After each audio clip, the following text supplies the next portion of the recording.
Welcome to Royal Sussex Live. Welcome, one and all. Let me see who was here first. Annie Bullard, welcome. Thank you so much for being here. And let's see, Super Sunday. Good afternoon, Baronets, and squaddies from all around the world and beyond. Well, thank you, Church Nelly. Let's see here. Fancy. Marcia Denton. Um, okay. Connie Balmer! Hey, Connie Balmer. And let me see. And Connie wants to say hello to a few people. There we go. All right. Kathy Gabby is here. Lavender. All right. Okay. And Lydia Washington is here. Sherry Ware. And Gwendolyn Daniels. Okay. All right. And a host of friends and others. Okay, so I'm just going to scroll all the way down to the last. Carolyn Teal is here. Okay, very good. And I'll just say hi to everyone as we go along. Hello, Compton Cali Girl. Wants to say hi to a few people. Let me get my slides up. Uh-oh. CD, thank you so much for the Cash App. And thank you for watching Royal Sussex. Happy Sunday to you. Okay. Oh, yeah, I was working on slides, wasn't I? And,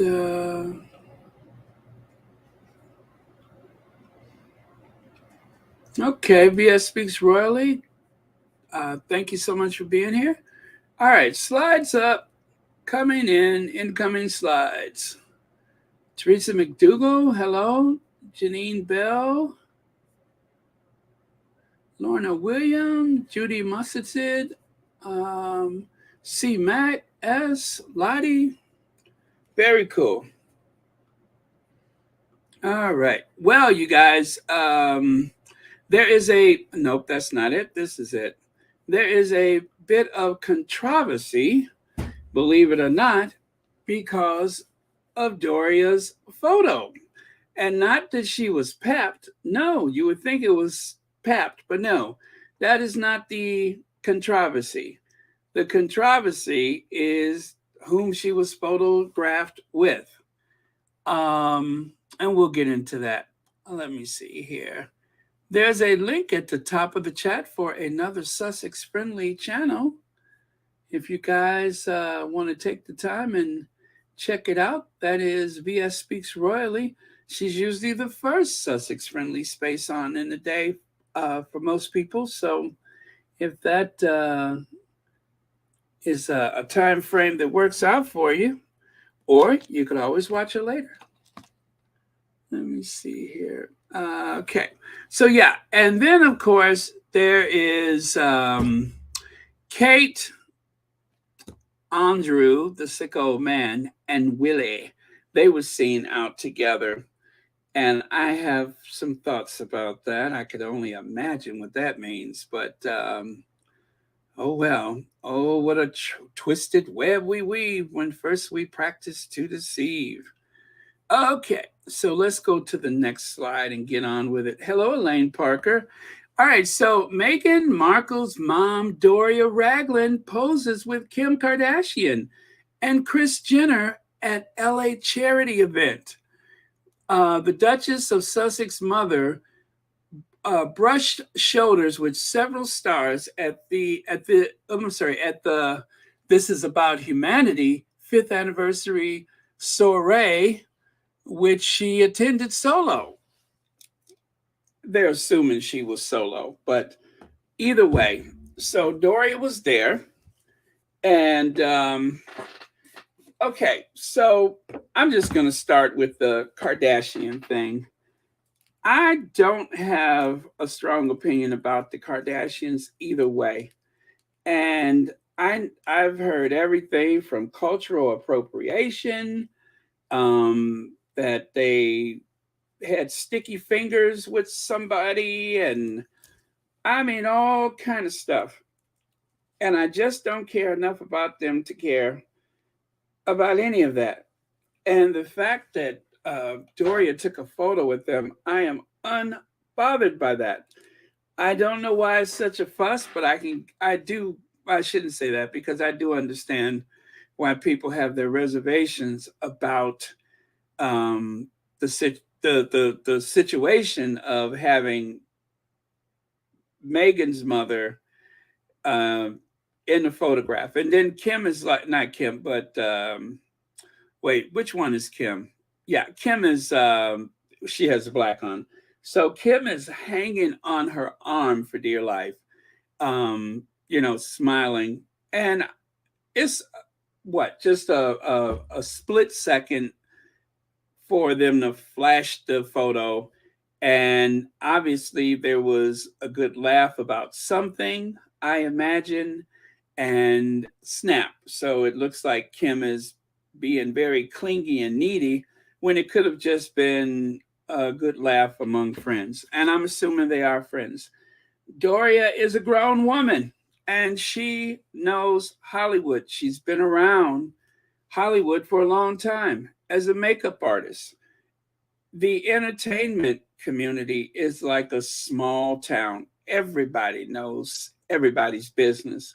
But one thing about that small town is that most people know to keep one another's business to themselves or within a certain circle. Um, and so there is the public face of things, and then there's the actual relationship between the parties involved. Either way, Doria, being a social worker, she's out. And this charity, from what I'm to understand, is a charity about the children at the border, something that I've spoken about. You know how I am about migrants, immigration, and the idea of calling people illegal when it is perfectly legal to seek asylum. And most of the people at the border, they literally turn themselves over. Well, the families, that is, the mothers with children, they're not trying to sneak through. They literally turn themselves over to the Border Patrol.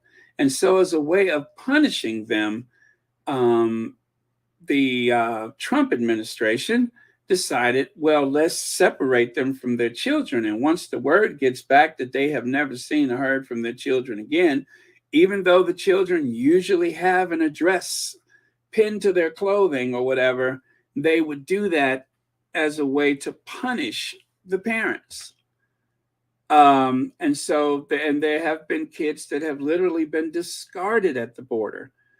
I understand why that bothers some people because, especially people who are saying that the country is too crowded and we already can't feed our own people and all that, all of which is a bunch of nonsense, but that's just my opinion. Either way, that's what the charity is for. It is about humanity, and it is about ensuring that the people crossing the border, and it's not just people from Spanish speaking countries that are native and Spaniard and such. There's a lot of people that have African ancestry crossing the border. There are people that have come as far from Asia.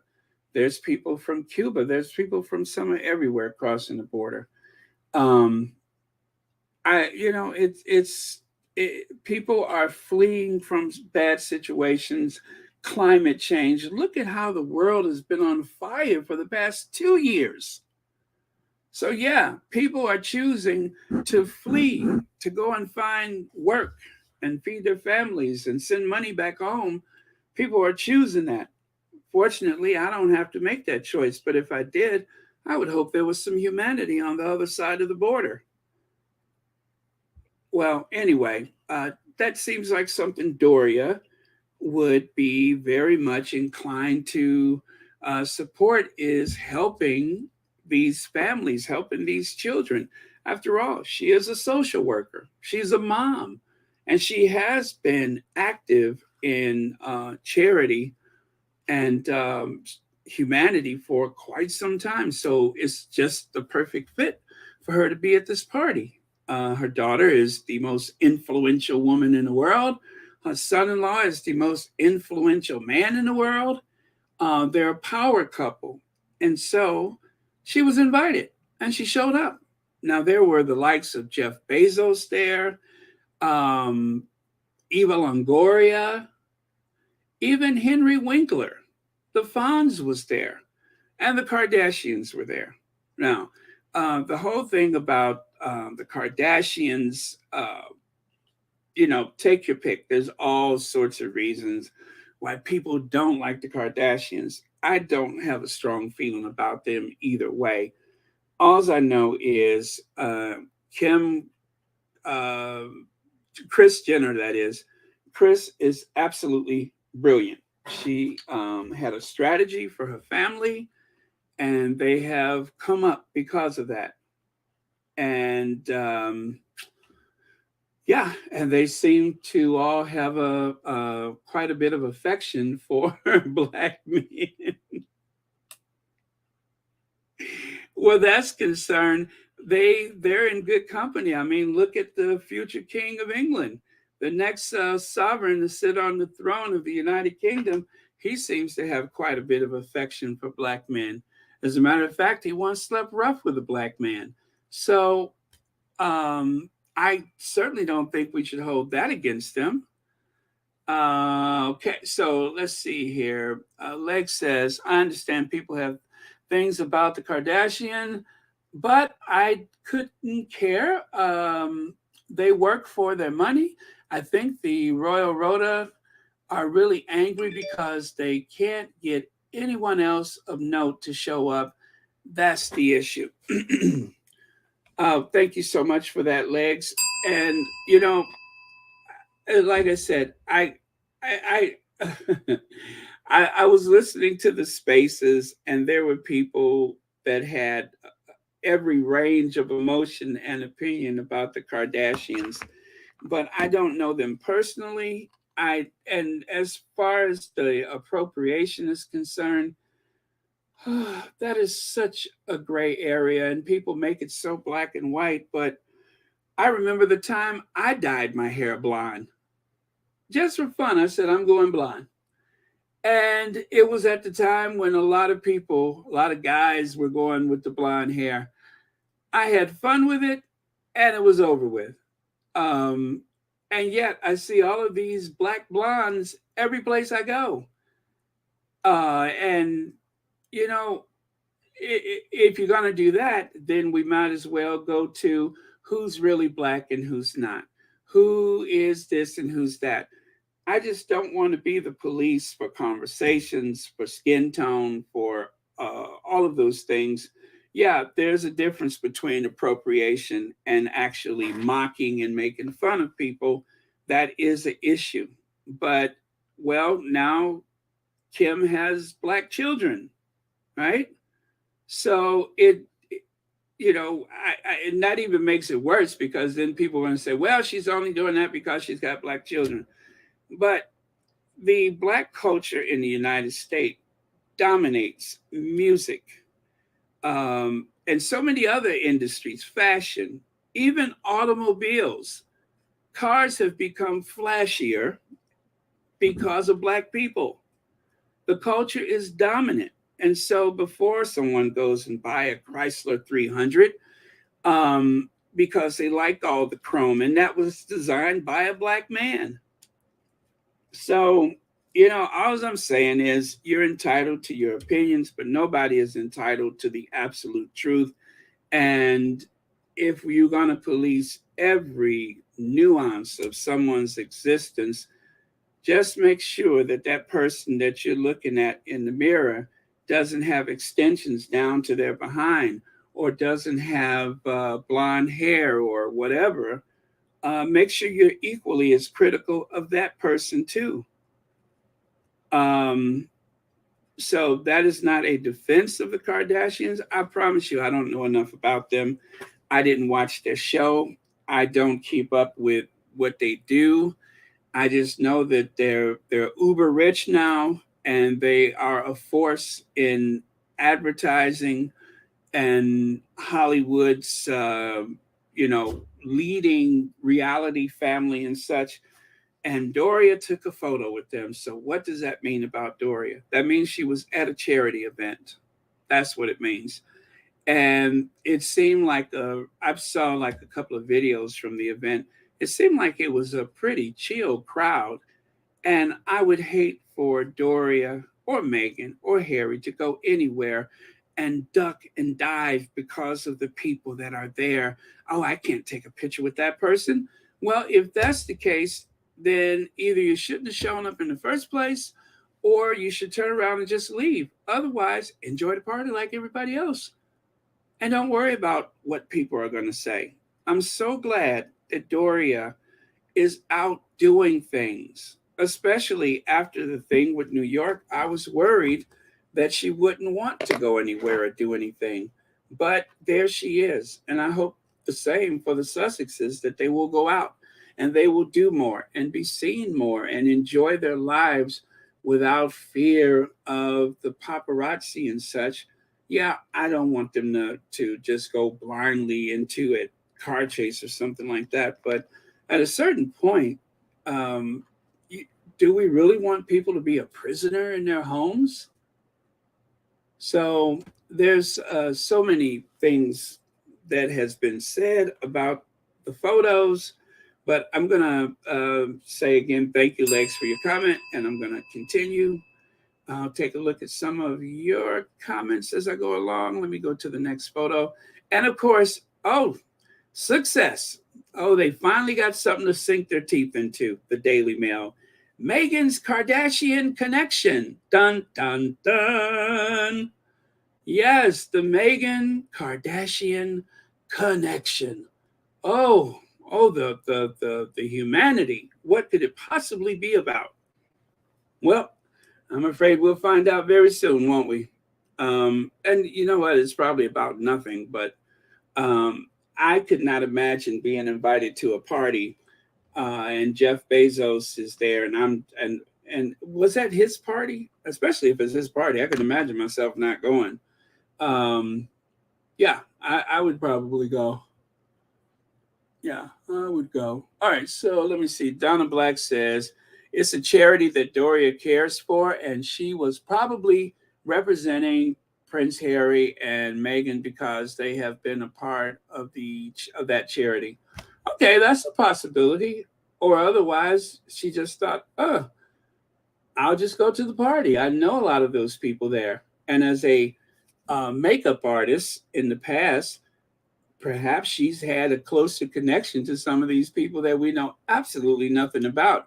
Remember, Tyler Perry did not mention anything about the Sussexes until they said something first. Otherwise, he kept it on the down low and had very little, actually had nothing to say about it. They know how to keep these things under wraps when it's not information that the public should be privileged to.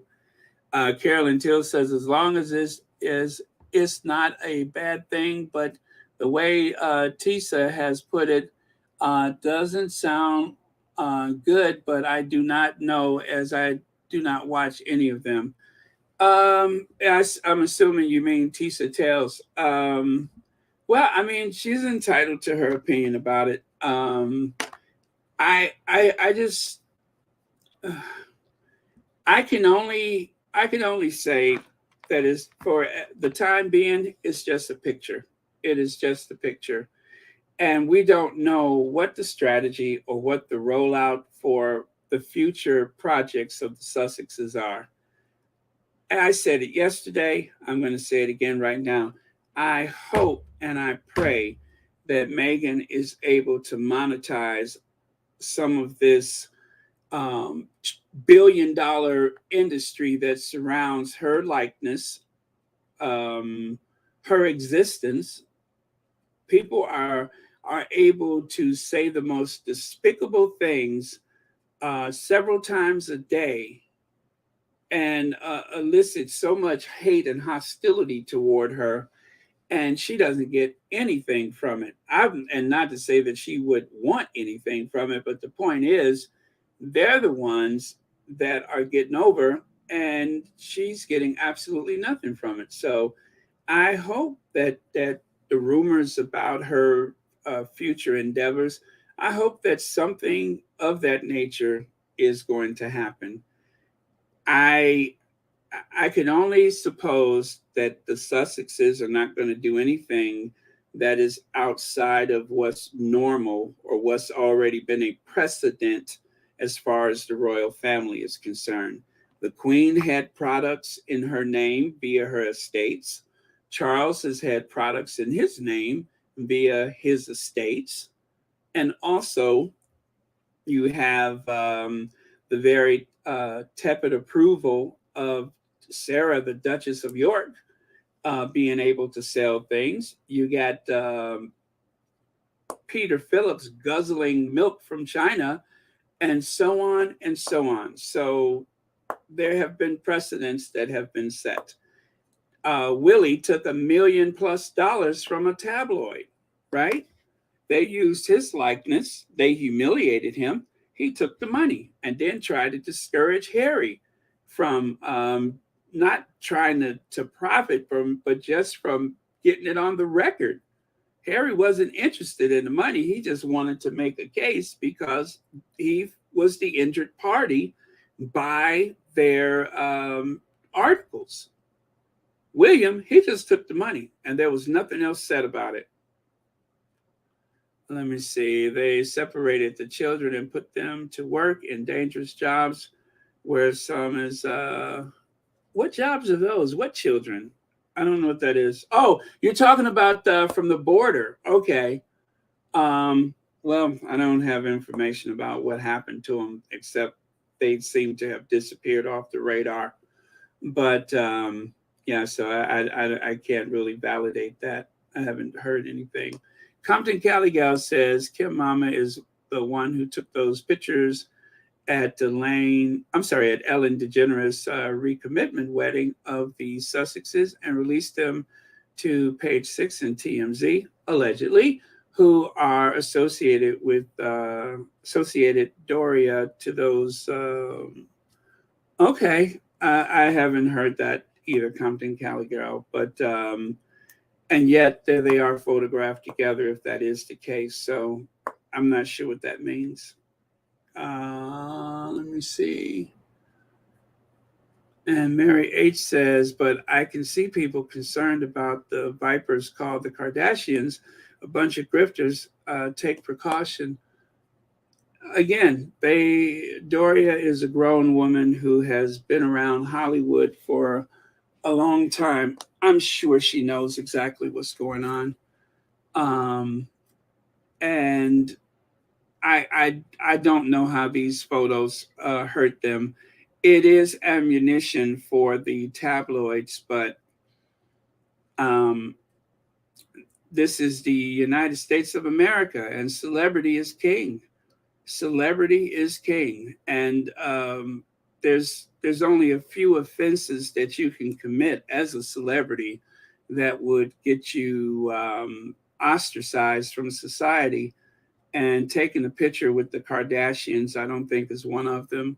The Unroyals pose with despots, tyrants, and all sorts of unsavory people that are far worse than the Kardashians all the time.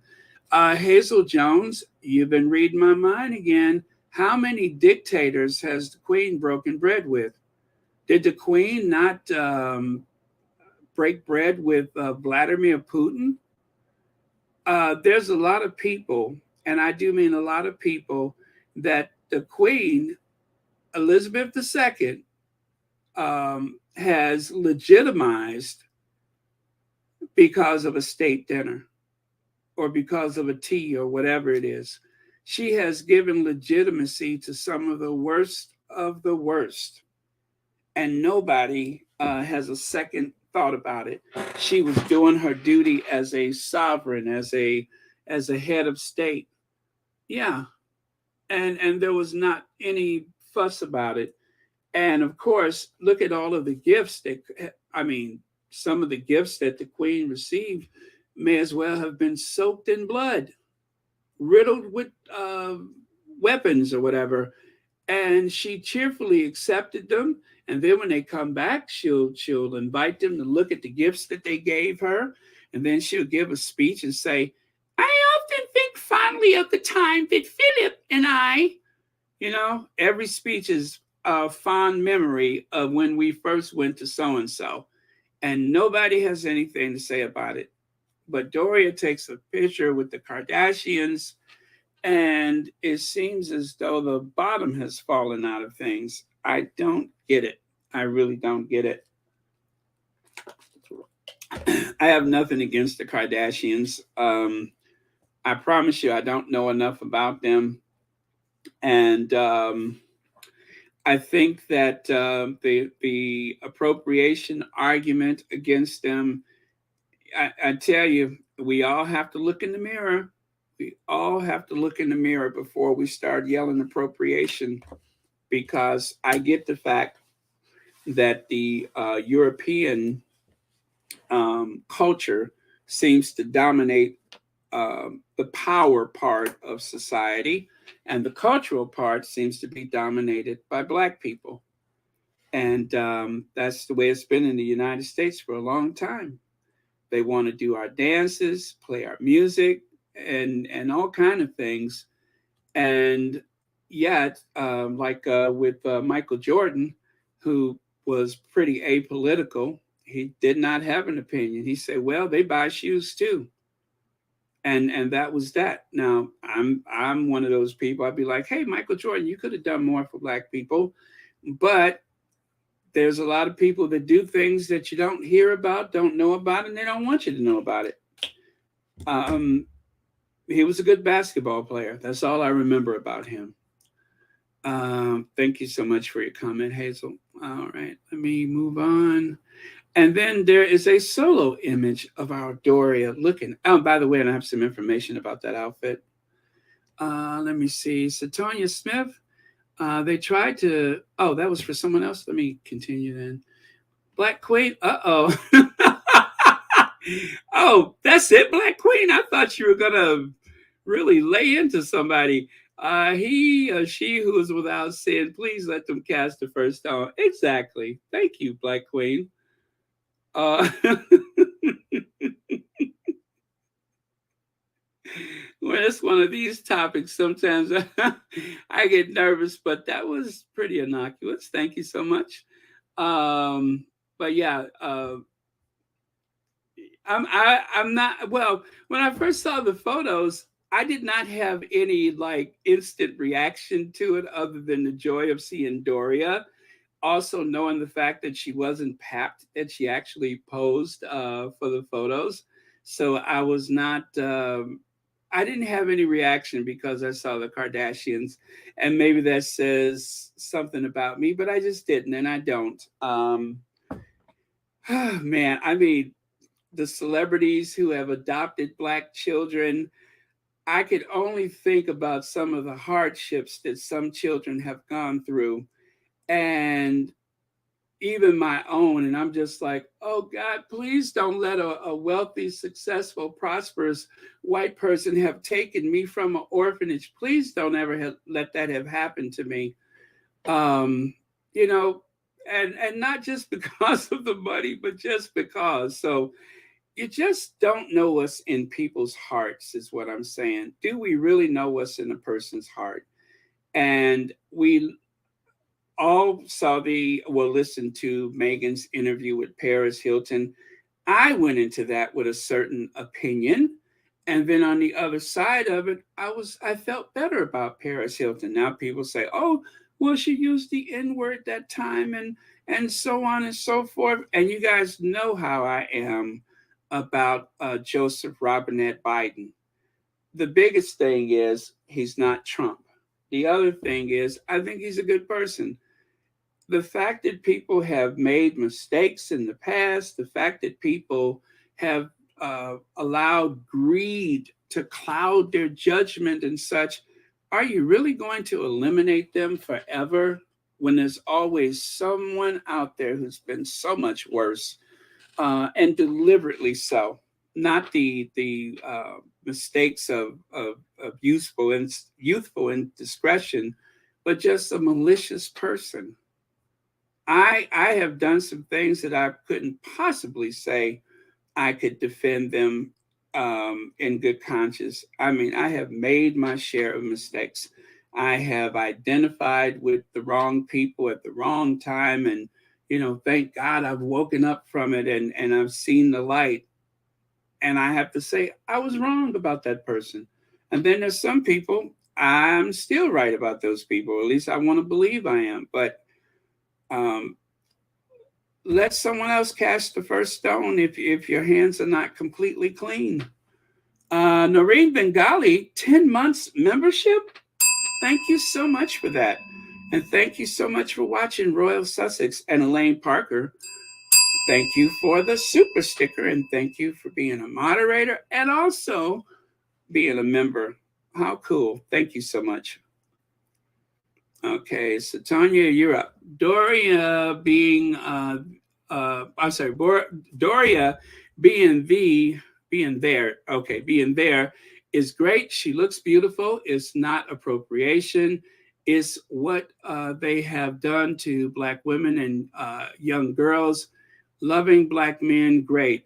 They have actively hurt Black women and girls.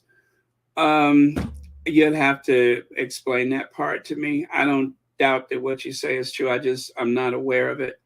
But then at the same time, let me say this: I I have to say I'm a fan of Jamie Foxx. I think he's a great actor, but I didn't like his characterization of Black women. I don't like some Black women's characterization of Black women. It bothers me more when I see a Black person uh, do a characterization of a Black woman or Black man or Black anybody. It hurts me more when I see my own people do it. This is why I say it's a very slippery slope to go and criticize people for certain things when there's an equivalent of it that is so much closer to home that it's alarming. People love Jamie Foxx. I'm casually a fan of his because I did not like his characterization of Black women. I'm like, oh, and Martin Lawrence, he's like one of my favorite comedians turned actors. But some of his characterizations of Black women, or his characterization of a Black woman, was disturbing to me because it invites people to make Black women the butt of a joke. And we sit there and we laugh at it, but then we say, oh, it's okay for me to laugh, but it's not okay for you to laugh. It's okay for me to appropriate, but it's not okay for you to appropriate. I get it. I get it. But again, it is a big gray area between one thing and the other. And sometimes you get it right, and sometimes you're going to get it wrong. And I heard someone earlier wage a tremendous argument as to why Kim Kardashian did not use Kanye West. Again, I don't know so much about the relationship, but she had 4 children with him, right? She had the 4 children. I didn't even know that there was 4 kids. I thought it was only 1. See what I'm saying? I know so little about it. I didn't even know how many kids they had. I don't know the nature of their relationship. Only they do. I do know Kanye seems to have had a mental breakdown of some sort, and yet I've never heard her badmouth him. That much I can say I haven't witnessed that at all. So you guys, I'm not changing anybody's opinion today. Just be careful how harshly you judge a person, because I promise you, there are certain things that you haven't got right, and just maybe nobody's called you out on it yet. So I try to be as fair as possible whenever possible, but we don't always get it right. Sorry, not sorry, but they have been known for taking black designers' designs and claiming it as their own. Is more to it. I'm sure it is, Mad World, and I'm not even going to promise that I'm going to look into it because I don't care enough. I don't know that much about the Kardashians. I've never watched their show. I only know the headlines from pop culture, and that's about as far as I've gone and as far as I'm willing to go because I don't really want to know about them like that. I don't like the Kardashians because most of their money making ideas have been ripped off from someone else.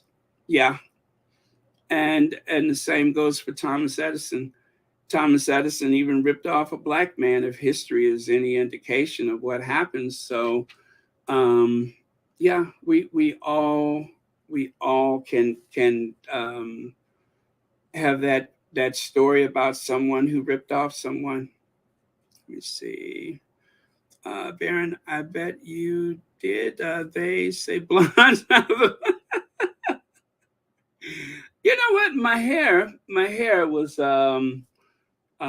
longer, and I wanted the dark roots. I wanted to have that that kind of aesthetic going on.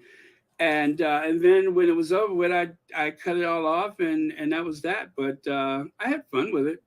I liked the way it framed my face. Um, and yeah, and I think when people started calling me Blondie, that was when I had had enough of it. This is a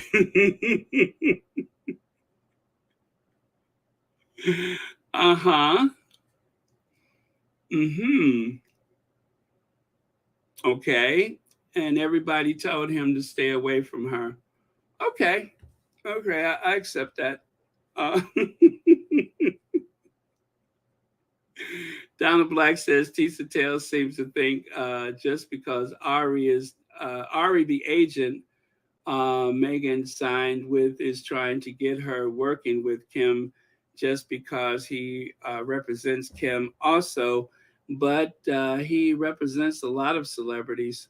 Yeah, Donna Black, I again, I would love to have a stronger opinion, but I just don't know enough about any of those things. Um, and you know what, you guys tell it like you know it. Let's get it out um, because I'm sure I will learn something today that I did not know. And but yeah, as for the Ari thing, yeah, that's the thing is we don't know the conversations. We don't know what instructions have taken place, and sometimes when things seem like it is the worst possible mistake or someone has like okay, let me give you an example. It has nothing to do with any of this stuff, but I had so much anxiety because someone near and dear to my heart went somewhere and I did not want them to go, but they wanted to get out and do stuff that other people were doing, and they um, they kind of blindly went in and for just went into this situation, and I had all of the things that I would have done differently. I would have bought my ticket first. After all, it's a Saturday, and if because it's Saturday, oh, you shouldn't have been surprised they were sold out. So they got the ticket for the next show, right? And even though they bought the cheapest seat that was available for, I think it was $49, when they went back to the later show, because one of them were handicapped, they were ushered to the handicapped seats, which were not available before, had a clear view of the stage. And all of the things that I was like, oh, you should have this, you should have that. And then, of course, that's too late at night for you to be on the street. And then everything worked out just fine. Everything. But I had my opinions about what I would have done.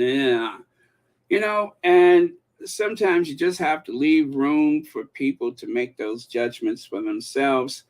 is people are saying things about Harry going to the whale child, and I don't feel good about it. And this and that. I don't feel bad about it.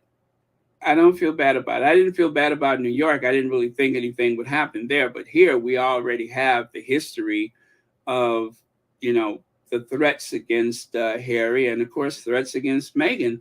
However, I do believe that they will be just fine when they go on this trip to Europe.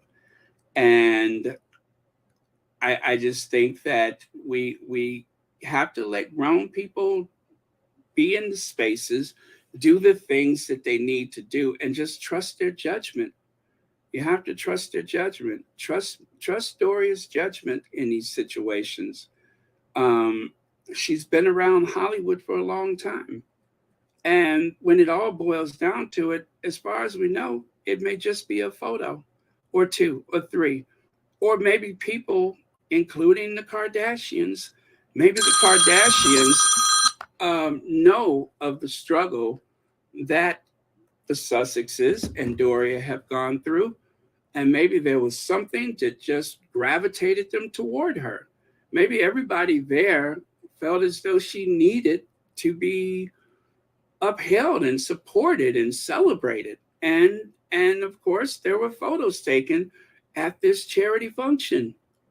Maybe if we just leave it to just that, maybe that's all there was to it. Instead of coming up with these scenarios, especially with the Ari and all of that, is right now it's just a photo. And from this photo, we have what is Ari doing? We have what does the tabloids think? We have what has the Kardashians done to get their money? All of this is known about, and maybe Doria has that knowledge, and she took the photo anyway. She doesn't seem to be bothered by it, and I think that we're more bothered either way than she is.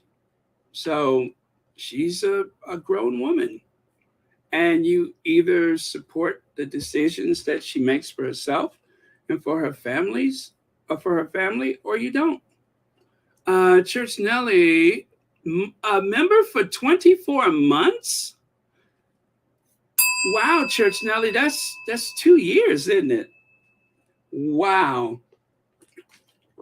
I remember it was 23 months, and I thought that was amazing. Now it's 24 months. Thank you so much, Church Nelly, and thank you for being so supportive to the channel. Okay, let me get through some of these, and I'll continue to the next slide. Boy, what an emotionally charged photo. Danielle says, I'm on the fence about the Kardashians. Kris and Kourtney can be very that, and but Khloe and Kendall and Kylie seem pretty cool. They'd probably be more approachable, and Khloe most out of the three. Okay, now one of them I share a birthday with. I forgot which one. I think is who was born on the 3rd of November. I share a birthday with one of them. I think it's Kourtney. Whichever one has the billionaire makeup line. Yeah, I share a birthday with one of them. But okay, thank you so much for your comment. And I think that that's where most people are, is like, well, maybe not most. I think a lot of people probably just don't like them. Let me see. Alma Andrews says Doria is indeed a grown woman who believes in charity, and of course raised Meghan to believe in charity. So whatever she wants to attend is her business. Thank you so much, Alma Andrews, and thank you for the super chat. Let me do another slide while we're here. Okay, so I guess these are the ones that really set off the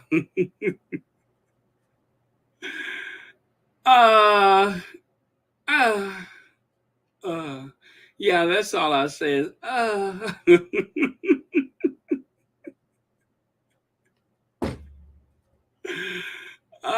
Well, and there you have it. Okay. Let's see. Marvin Cotto says, remember that Harry and Meghan were not invited by Hollywood. How no one wants to be with them now. So that what is it, Jeff? The big B was Jeff Bezos. They're so the haters are mad. Come on, squaddies, think. Thank you, Marvin Cotto. And Jeff Bezos. Yeah, remember William was saying how Jeff Bezos and what's his name? Elon Musk was wasting so much resource going into space when there's however he put it. But remember, they had that article where he was questioning the wisdom of spending money to go into space, and yet he's depending on them to help him with his Earth plot, especially Jeff Bezos. Okay. Oh, let me see here. Hope I'm not. Wow, a lot of comments. Let me see. Wanda says Kardashians make their money legally, which is more than can be said about some across the pond. I don't follow them, but have nothing against them. Yeah, pretty much, Wanda. That's how I am. I don't follow them, but I don't really have any strong feelings against them. Oh, that's for someone else. Cookies and Cream wants to say hi. Oh, really? Okay. Thank you, Marjorie. All right. Oh, well, this is. I admire what the Kardashians did for their family. I have nothing against them. Doria could do whatever the hell she wants. Stop watching Tisa because it sounds personal with the Kardashians. Really? Okay. Let me see here. Does she know them? Fatima says, I don't see the problem. It's a beautiful picture. And Kris Jenner, unlike Mama Middleton, who was subsidizing their successful business. Okay, you're talking about Uncle Gary. Okay, Sharon Carla Hudson Ayayi, thank you so much for the super sticker. And thank you so much for watching Royal Sussex. Okay. You guys, I'm kind of just doing a big scroll and seeing what jumps out at me because it's a lot here. I didn't realize it. Um,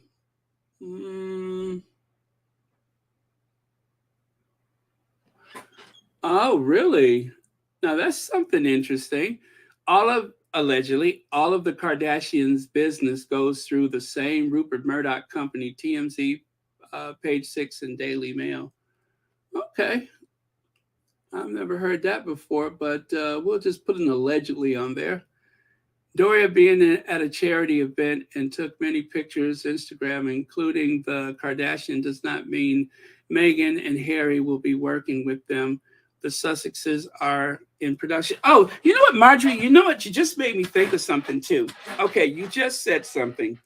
Okay, think about this, you guys. The only reason why these photos are trending is because of the Kardashians. How many other people took photos with Doria we have not seen yet? Huh? Think about that. How many other people took photos with Doria, and we haven't seen them yet? And the only reason why we see these photos is because of the Kardashians, because it's some meat that the tabloids can really sink their teeth into. Otherwise, there probably wouldn't be much said about that if it wasn't for the fact it was the Kardashians. So it feeds into the narrative that Meghan is launching something big in the very near future. And this is proof positive, right? Lex says, hope the publicity gets funding and awareness. Thank you, Legs. Thank you. That is very charitable for you to say that because at the center of this is a charity. And we're losing sight of that because of the Kardashians. But yeah, that I couldn't agree with you more. That makes so much sense, and we are drifting away from what's central to it. Is that Mama Doria went to a charity function, and also Mama Doria wanted to take a cute picture. So notice she took her glasses off. I just noticed that, but she took her glasses off because she wanted to look cute in her pictures. And I love that dress she's wearing. Um, Mary H says, Squatties and Baron, don't get me wrong. I trust Miss Doria. I didn't know about this until now. It's not about black men or anything with my views on the Kardashians. It's them. Now, Mary H, that sounds very fair. That sounds very fair. Um, and as far as the relationships that they had, I could not name. I think it is only one of the guys that I could name. I don't if I had to look at pictures and identify any of the guys, I would probably only be able to identify the one that I'm thinking of, the one where the whole you know climb to the top started. Other than that, I wouldn't recognize the rest of them if you put them in a lineup. I would not recognize them. So that's about the extent of what I'm aware of what they do and where they've been and such. Hello, Verta Sanchez. Just getting home and oh, thank you so much for being here. I hope you had a very successful day. Joyce Vo says, okay, beautiful. She was invited to the event and pictures were taken by Getty. Oh, that's important to point out. It wasn't that other place, right? Let's not think it to death. Oh, you know what? You know what, Joyce? You know, that's why I said it's good we talk this out. Now, you just said it. The photos were taken by Getty. I let me what else she said. I don't dislike the Kardashians. Um, Let me see. They work for their money. The folks on this island. Uh, well, okay. So Getty.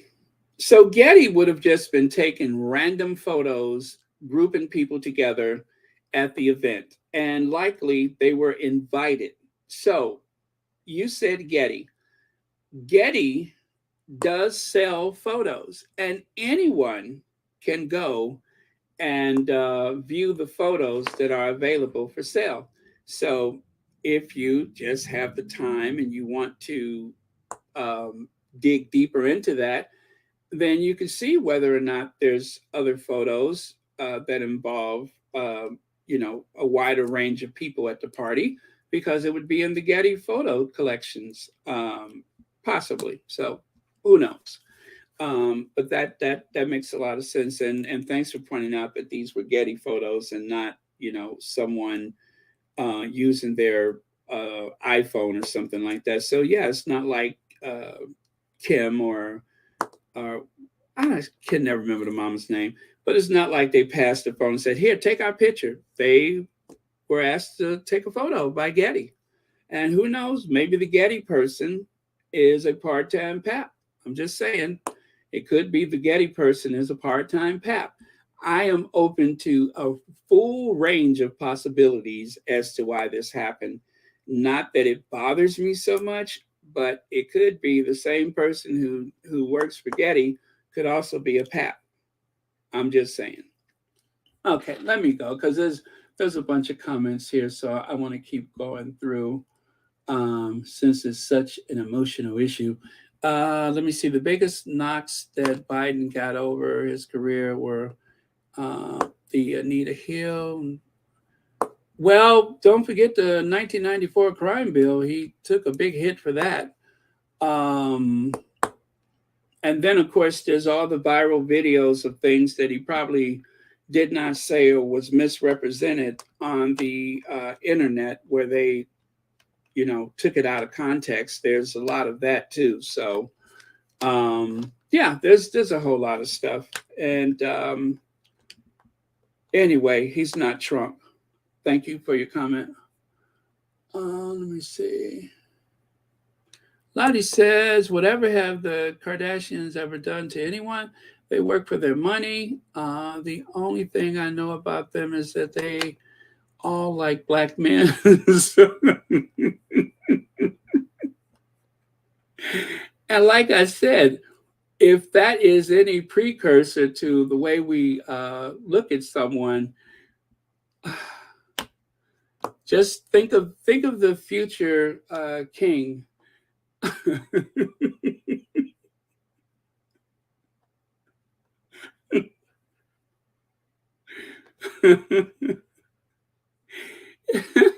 if, if there's anything that we could, okay, let me continue here. Diane says, I saw Miss Doria in multiple photos, not just the Kardashians. I love her dress. Want to know more about her necklace too. Yeah, it looks like jade. It looks like jade, and the paler tone of jade, I think, is way more expensive, is rarer and more expensive.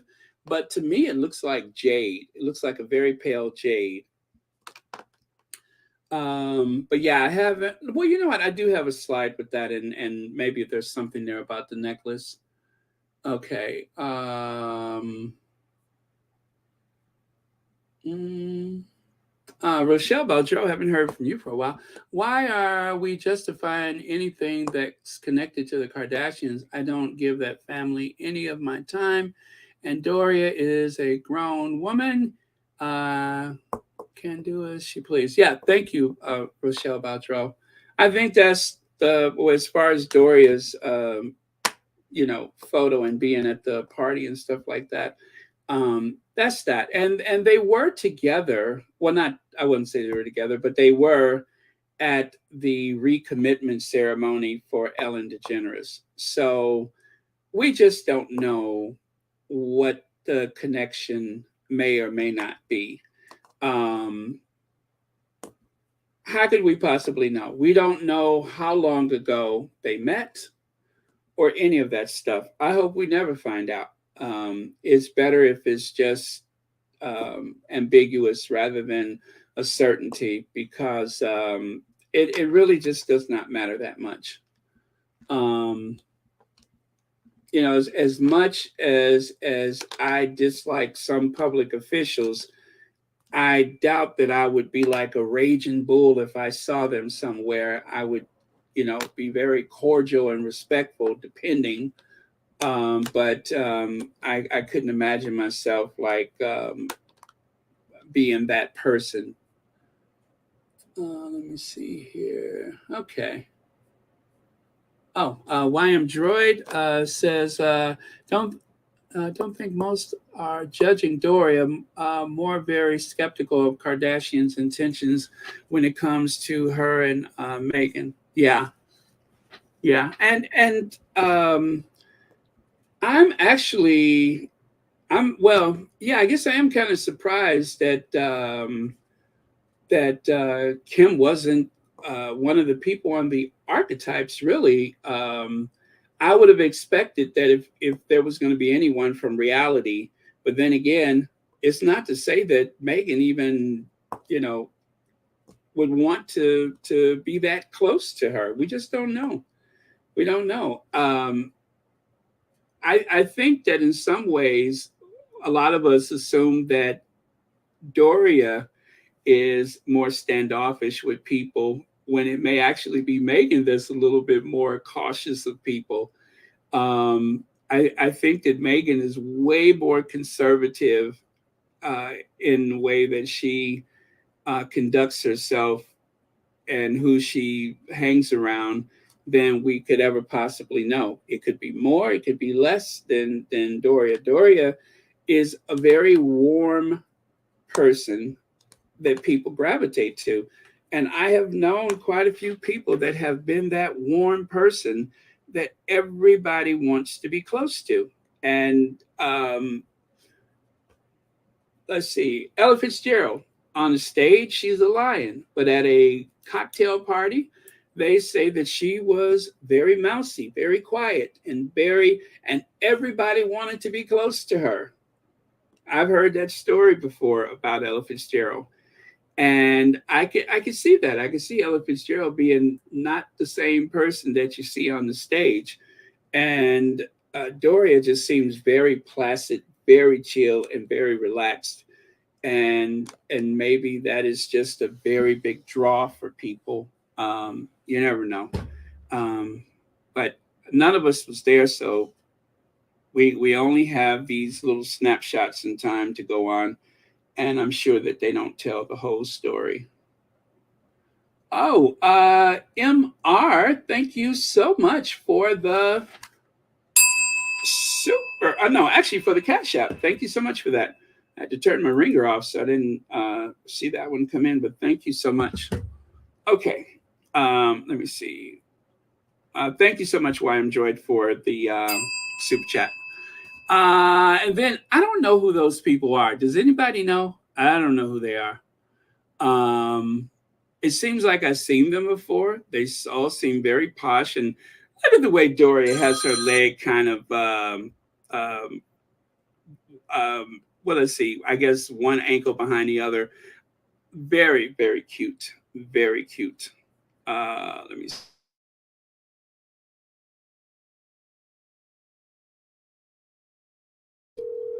One second, you guys.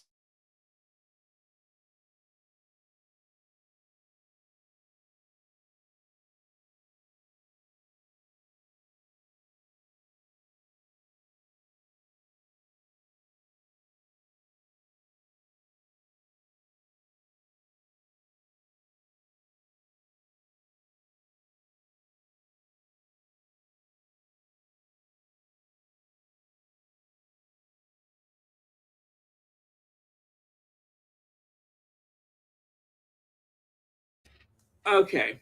I just had to make sure she got home okay. All right. So let me see. I'm still scrolling.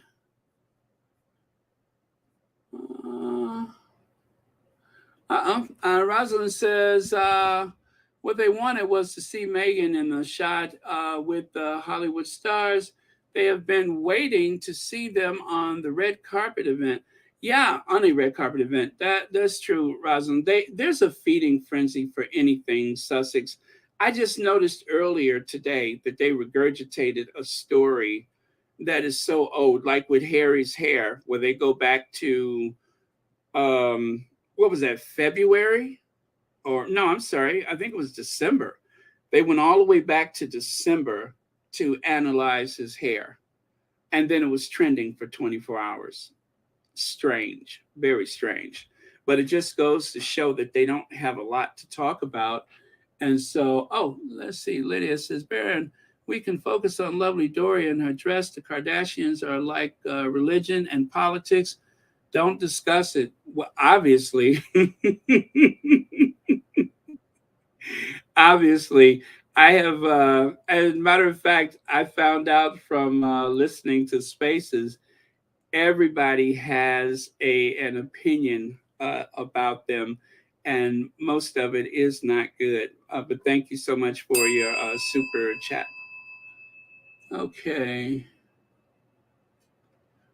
And my opinion is that Harry and Meghan and Kay's, the Kardashians, have extremely different brands. I don't see it joining in any way, or I personally rather not. I am. Oh, you know what, Yulibi, I, I could not see that either.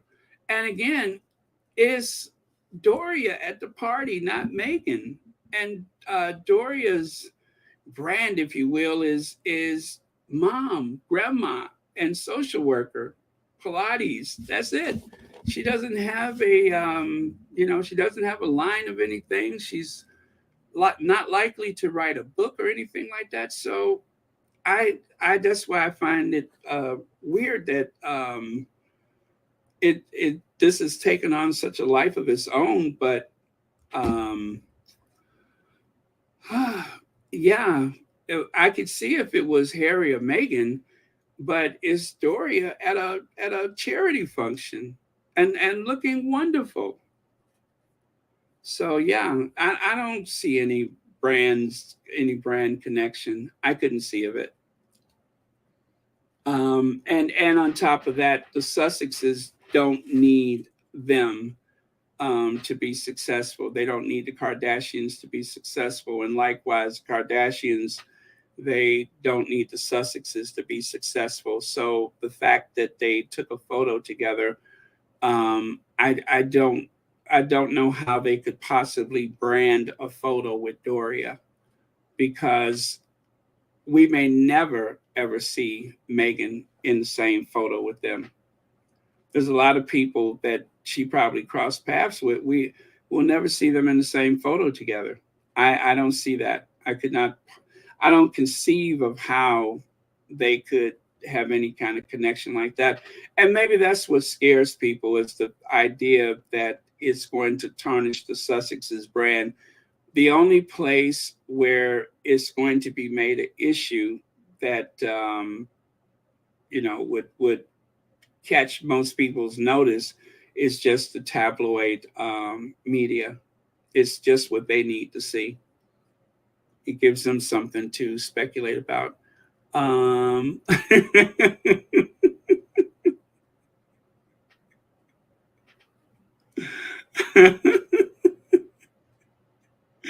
If that was the case, you would have heard me go to the door. But no, let's see. Okay. I'm just going to scroll all the way to the end. I think we've already said just about everything about this we can. There you go. I enjoy seeing Doria and enjoying these pictures. I don't know the others in the pics. I have waited so long to see Doria happy and enjoying herself. I am not entertaining negative vibes. Thank you, Caddy. Is it Kathy? Caddy Akudo? Thank you so much for that. You get a bell for that. All right, and that makes sense. That is the best way to look at it, is just we're glad to see Doria. And thank you, S, for the super sticker, and thank you for being here today.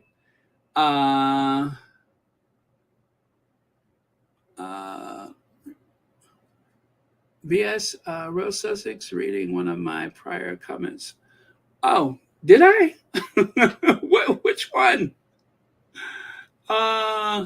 Okay. All right. So again, I'm just going to scroll to the end. I could not pass up VS. Good God, there's a lot of comments. Angela Thomas, thank you. I don't make mountains out of molehills. Doria was there for a charity, took photos. She looked beautiful. Next, I could care less about the tabloids. They are going to lie anyway. You get a bail too for that. Absolutely. Absolutely. Yeah. Just like I was saying yesterday when I didn't want to share that picture. Oh, gosh, I'm finally at the last comment. Cool. I mean, I have literally been sitting here rolling all the way down, and it seemed endless. But yeah, thank you. Yeah, the tabloids are going to do what the tabloids are going to do.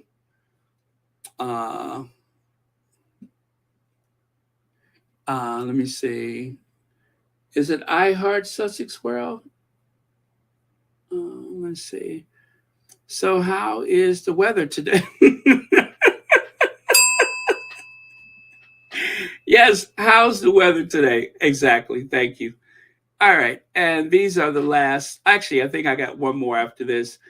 Again, I don't know who the ladies are there on the left side. There's Jeff Bezos. And I think the one closest to him is his girlfriend. I don't know who the tall lady is there. And then these are obviously some photos with the with a cell phone of them together. Oh, and David Foster was there. That's what I wanted to share. Harry's was he like his not godfather, but anyway, I know he and Harry either used to be close or whatever. But yeah, so I thought it was interesting that David Foster was there. And Eva Longoria, anything that has to do with, Latin American issues, she always seems to Well, she's very political. She's very political. She's the one who coined the, well, actually, I can't say she coined the phrase, but she said that we didn't cross the border crossed us. I love that. All right. And so, oh, there, I think there is a necklace there. Uh, what is it? Modson designer, uh, Emilio Pucci, women's clothing.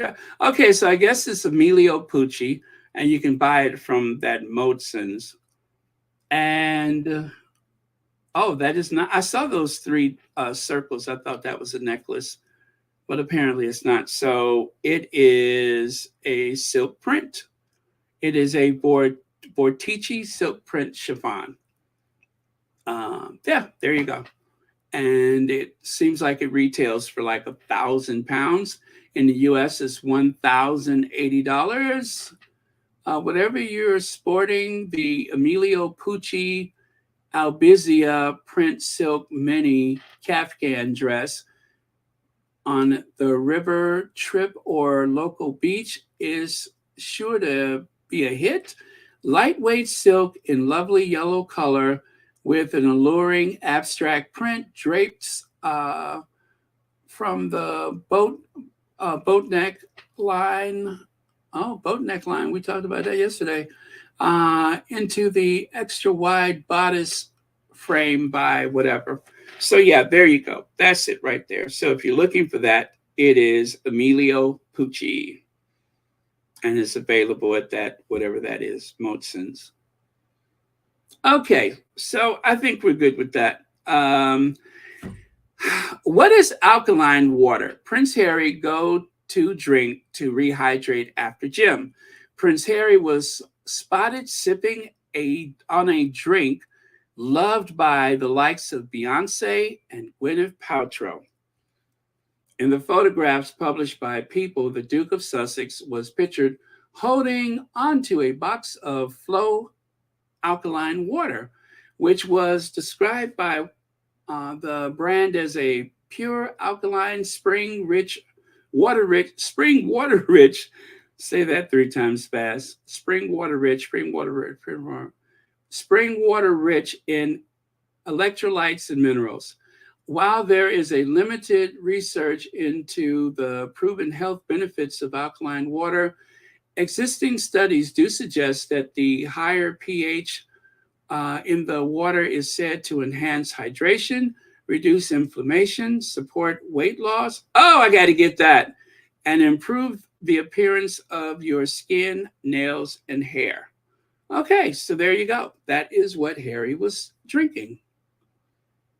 And if you take a look here, this is yet another regurgitated story. Achieving 100% renewable plant-based package by 2030. That's their goal. So Flow is one of those companies that's into sustainability, health, healthy lifestyle. But take a look there on the right side. One of the people in the Sussex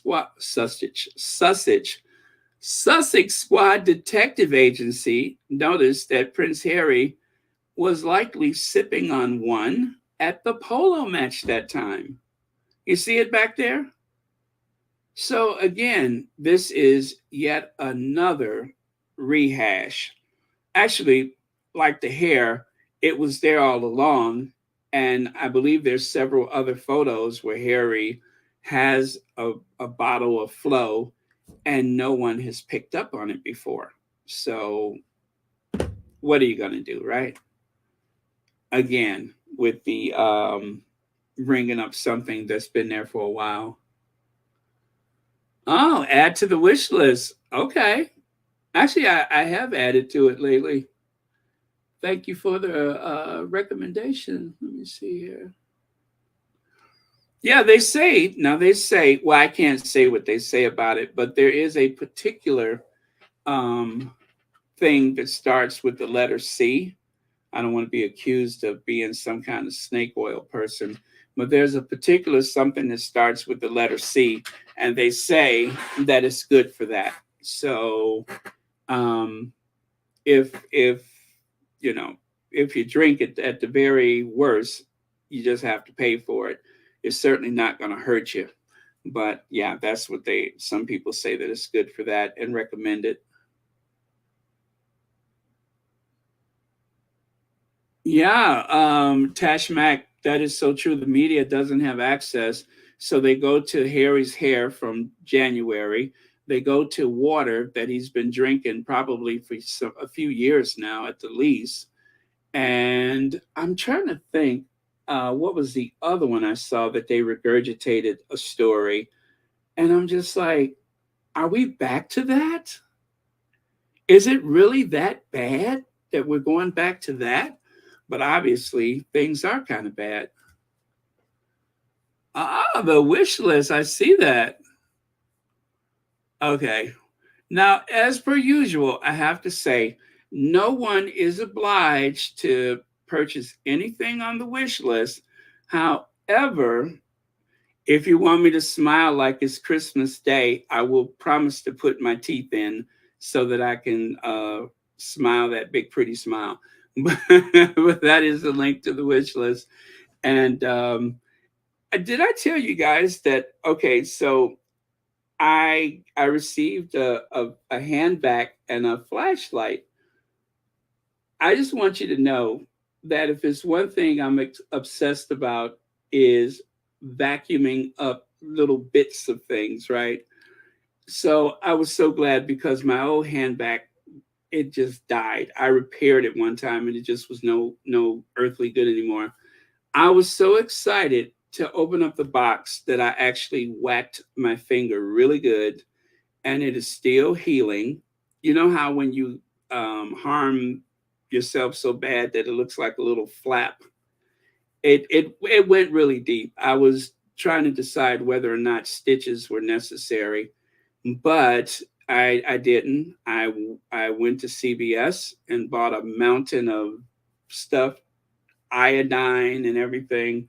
Anyway, I just so you guys know it's fine. But I was so excited that I literally whacked my finger trying to get the box open. I was so mad at myself. But yeah, it was a pretty deep cut. And yeah, I said, no, this needs something a little stronger than the triple ointment. I need iodine. So that's what I went and got. And some bandages, a big bandage too. But you know, it's healing very well. And turns out I didn't need stitches, but yeah, it went well beyond the layers of skin. Bad mistake. But like I said, I was too excited. Oh man, let me see here. Oh, you've been drinking it for 10 years? It's nothing new. Continue to take your meds. Absolutely.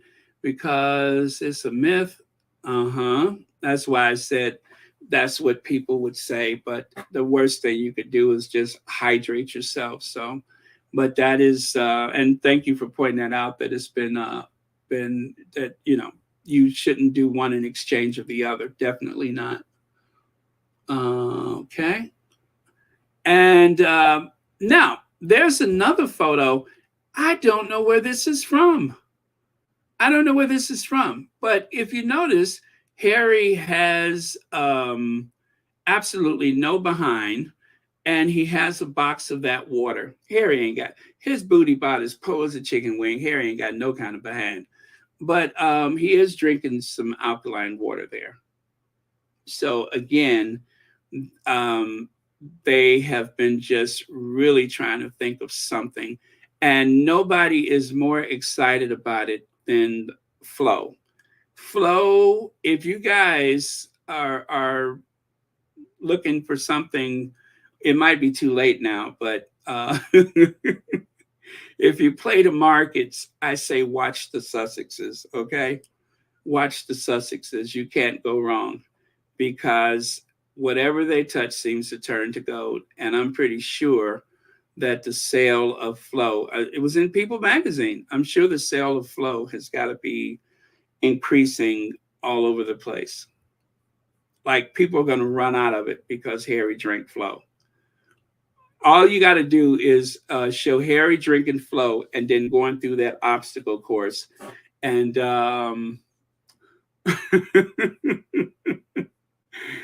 Why? What did I say? His behind is about as poor as a chicken wing. It is. He ain't got no behind, none whatsoever. Just no behind whatsoever. Um, I mean, if you live in an earthquake zone, it's good to have some junk in your trunk, right? If you live any place where there's earthquakes or black ice, if you've ever slipped on black ice, you could appreciate having a little more to bounce on. And Harry ain't got no booty. Okay, let me see. Oh, let me go to the next one. But yeah, I don't know what. Oh, this right here, trigger alert, trigger alert. I have just decided I don't want to play the sound for this. I was thinking about it and I made up my mind I don't. I will only describe it. Actually, I really don't. Well, okay. You might as well know because, well, let me do the sound bite. People are complaining about this because it is, I'm just going to say trigger alert. It is awful, awful, awful. It is, um, but yeah, people are going to Ofcom about this. Let me grab the soundbite. Let you hear for yourself.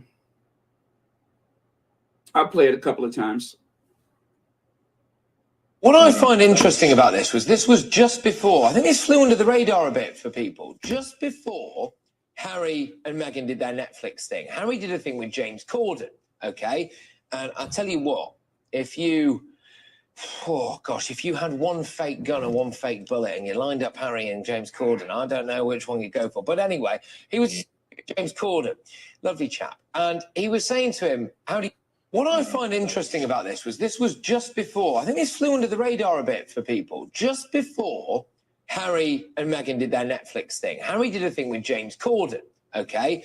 And I'll tell you what, if you had one fake gun and one fake bullet and you lined up Harry and James Corden, I don't know which one you'd go for. But anyway, he was James Corden.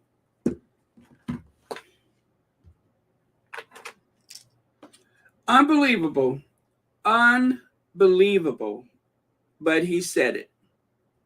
He said it.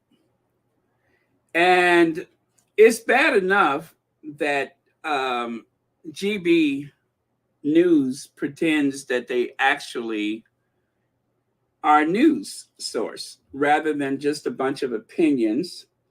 And it's pretty, it's rancid is what it is. It absolutely stinks. It's vicious, immoral. It is disgusting. But they get away with it. They get away with it.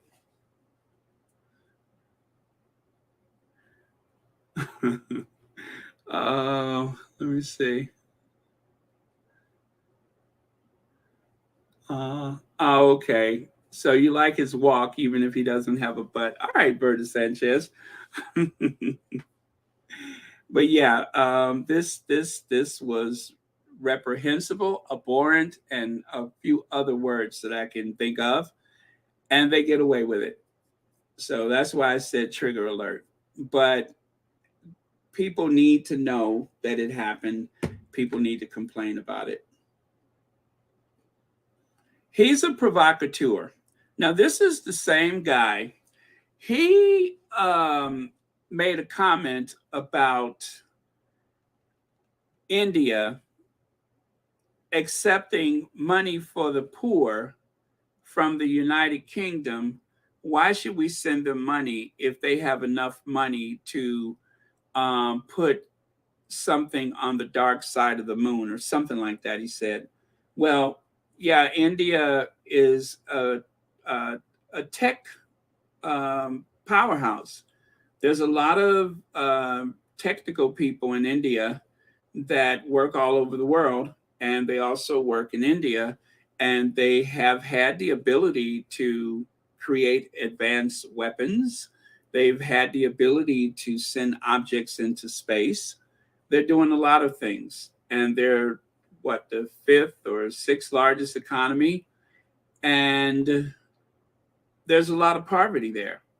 And so by him saying that, it triggered people into asking the question, when is the United Kingdom going to repay the $25 trillion that they stole from India? Okay. Yeah, India is accepting money from the United Kingdom for poor people. I don't know what the policy is about that. I only know what he said. But even if that is true or not true, it still begs the question, what about the Koh-i-Noor diamond? What about all of the other treasures in the museums around the United Kingdom, especially the British Museum? And what about $25 trillion? Or is it 45? Am I wrong? Is it 45? Anyway, what about all the wealth that was siphoned out of India? Well, he said it, and of course, they put him on blast about it. So I'm just giving you an example of some of the stuff that he says. He is playing to his audience. GB News has a particular audience, and I want to say that we should never assume that the media in the United Kingdom speaks for everyone. We couldn't even say that they speak for the majority of people. There's a lot of people that have been brainwashed into this fear of others. And then there are people who perpetuate lies to keep people afraid of others. And he's one of them. So that's it. Most people in the United Kingdom are not against the Sussexes. I'm going to assume that most people are, just hardworking people trying to make it from one day to the next. Which reminds me, let me see if I can find that.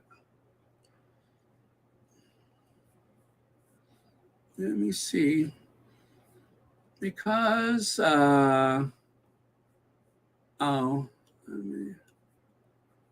that it? Oh, did I even put it over here? Let me see. Okay, I'd rather do it like this because at least I'll know where it is.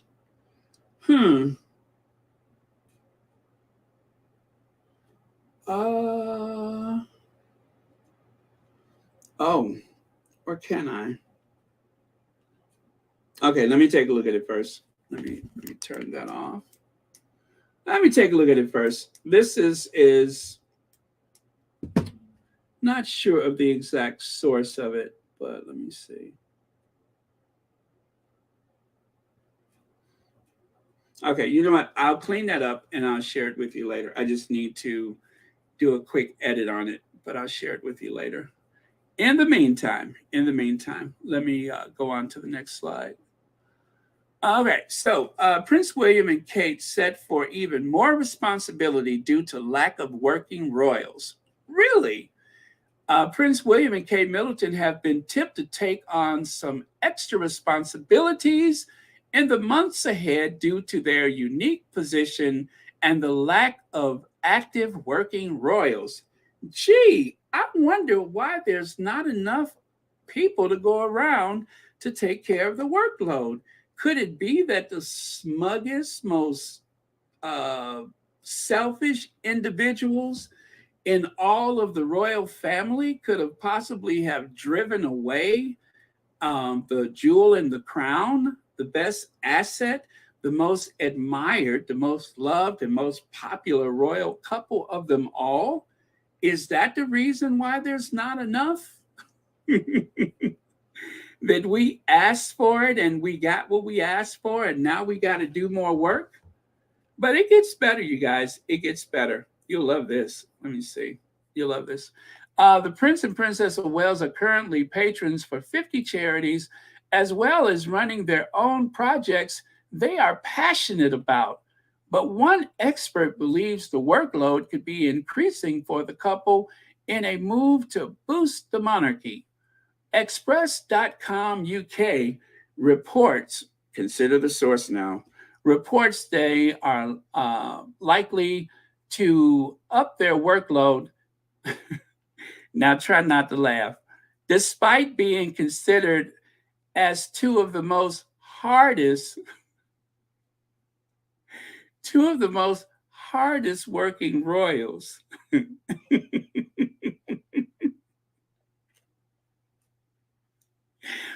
One more time. Despite being considered two of the most hardest working royals,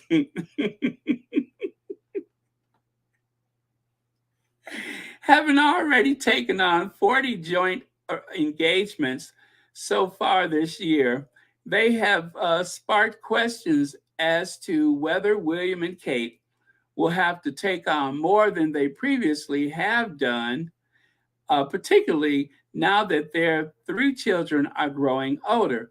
Commentator, oh, here we go, Richard Fitzsimmons said, after the Queen's death and after the Sussexes and Andrews ceased to carry out royal engagements, the palace announced a review of royal patronages with fewer of them and only 4 working royals under 70 expect fewer royal engagements. Okay. Let me just attack this from the head. Do you know that the United States of America and most countries in this world have thousands of charities that function just as efficient, if not more efficiently, than anything coming down the pike that these two have ever worked with. And they do it just fine without having those two as patrons. I don't know why there's this big fuss about having the royal patronage. I don't know that it brings any more money. Is that what bothers them about the Sussexes? Is that they can raise all that money that they have raised. They even donate money, that they have been able to do all these things without having a royal patronage. Does that trigger them when they find out that the people of the United States, who is, I would say, right on par with any other country when it comes to charity, sometimes even more so, we get along just fine. As a matter of fact, we have been able to host Olympic Games, World Fairs, and just about everything else you could think of without government funding and without a royal patronage. It is called philanthropy. There are corporations that will sponsor just about anything needed. There's always somebody there. There are individuals. I mean, kids literally donated their pennies to build the Statue of Liberty. There was no royal patronage. There wasn't a royal patronage in France. There wasn't a royal patronage here. And it got done. So I get why it's important to people there because it's what you're used to. But I'm just saying, it's time to think out the box. You don't need them. What do they do? What do they bring to the table? Is it their stirring speeches? Is it those eloquent speeches that they give that drum up so much philanthropy that people can't wait to get their checkbooks out? Is that why they need them? As a matter of fact, as you know, we did reach out to Kensington Palace for a comment. And anyway, this is what they said. Obviously, it'd be, I would love to have met her. And she's obviously, she's an inspirational woman to look up to, obviously to this day and, going forward and things. It is, it's a wonderful family. The members who I've met have achieved a lot and, very inspirational. So, yeah, I do. Okay. And that right there gets the checkbooks out. That right there is the reason why some charities have folded and have gone away forever, is because of those two. It's in spite of them that the charities survive. It's because of them that they crash and burn. They're not needed. And I'm sure in some cases they're really not wanted. I'm sure that there's a lot of people who just enjoy the idea of the royals and wish that it was Harry, wish that it was Meghan, but they have to deal with the cards that are dealt to them, and they have to deal with these two. Let us not forget that one particular charity that Kate, I think she was on a conference with them, and the guy had to remind her that she hadn't been there in 8 years. And she seemed to be surprised that it had been that long, that much time had gone by. But Workshy Willy and Lazy Kate, they are no match for real people doing real work ever. 40 engagements together. Well, we're on the 8th month of the year, 40 engagements together. How many times does the average person have to go to work? 200 or more times a year, you have to walk out the house and go to work. Is it 200, 250? I don't know why that's so strenuous. They can do 2, 3, 4 engagements in one day. An engagement is a phone call. An engagement is a Zoom call. So 40 engagements together, and whatever they did apart from each other, I still don't see how that adds up to them being so hardworking. That's why I highlighted in red, despite being considered as two of the most hardworking royals. Are they really? Are they really? That's shocking. That is shocking. And when they could have helped poor Lizzie and Philip, when they could have helped them, they went skiing. When the going got tough, the tough went skiing, right? And yet now they're trying to gaslight us into believing that these two, despite being considered two of the hardest working royals, really? Because if you ask me, they were being outpaced by the Queen and Philip for years. Now, they used the excuse of their children. That was a good excuse. Harry, they worked him so much, poor Harry's behind fell off. They worked Harry so much, his booty just disappeared. That's how hard they worked him. And yet they want us to believe that William and Kate have already been two of the hardest working royals. I'm sure that someone drinking their morning coffee or eating their bagel literally spit up when they got to that part. Unbelievable. And people let them get away with that. People let them get away with that.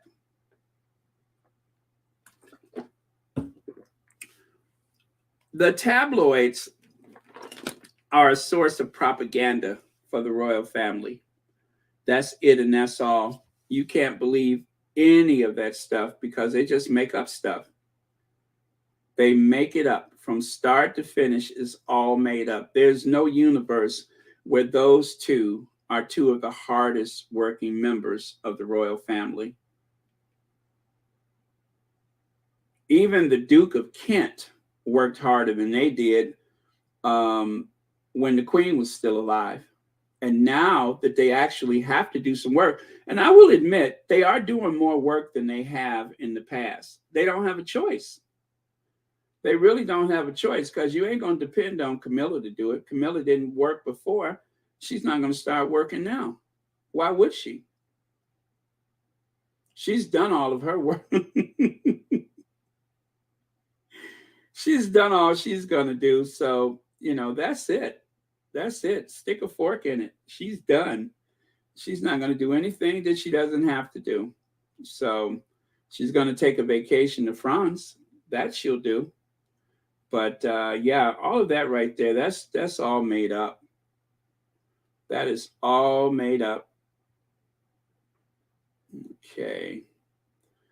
Oh, all right. So I think I'll be able to share that video with you now. Okay. Oh, wait, let me make sure that it ends the way I thought it would.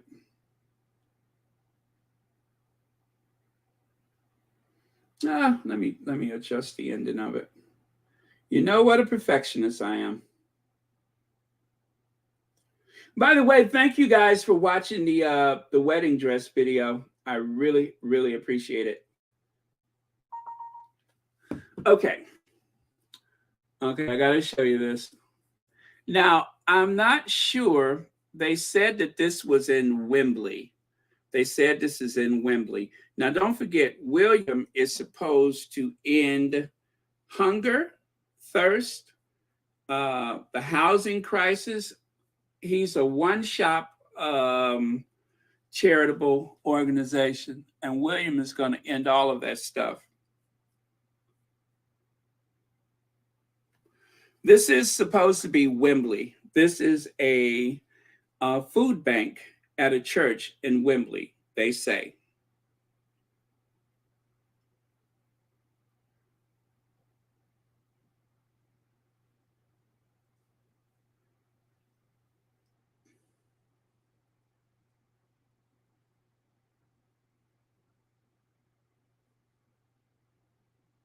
If that is true, that is pretty sad, because the United Kingdom is one of the wealthiest countries in the world, and that's happening. That's happening. It's happening a lot of places, to be fair. But while they are worried about Harry's hair, what Harry's drinking, who Doria took a photo with, this is what's happening under everybody's nose. I cannot wait until they finally get called out on some of this stuff. That's inexcusable. The people that really need their help are not getting it. They're not getting it. So again, I'm not sure of the source of this, but it was something that someone posted saying that that was in Wembley at a church, and that that's a food bank. Pretty sad if that's true. YM Droid says Camilla is the hardest workhorse in that family. Yes, and let's not forget Camilla was what do you call it? Mistreated by that horse keeper. Thank you so much for the super chat. That horse groomer, keeper, whatever it was. Let me see here. Let me go back over there. It's been said that Will and Kate are mad at Prince Harry for coming over to Wellchild and making a speech, because that will overshadow their plans, which is the next day for the Queen, Elizabeth, what a joke. Oh, you mean for that memorial service? Yeah. You know, of course they're going to say that they're upset about it. And I would assume that they are, but they're just bitter in general. I don't think one thing sets them off. I think the fact that the Sussexes have made a success of their time away from that family, that sets them off. They're in a constant state of humiliation and anger. Let's see. I think the hardest working royal over there is Fergie. That woman is always writing books, giving speeches, etc. She better. Otherwise, she won't need Weight Watchers. She better do something, because the money got to come from somewhere. She better. The only thing that works hard is that being walking a disaster. Let me see here. The hardest working royal. I bet the writer of this piece was laughing so hard they wet their pants. It would be hard to say that with a straight face, but remember the commenter was Richard Fitzwilliams.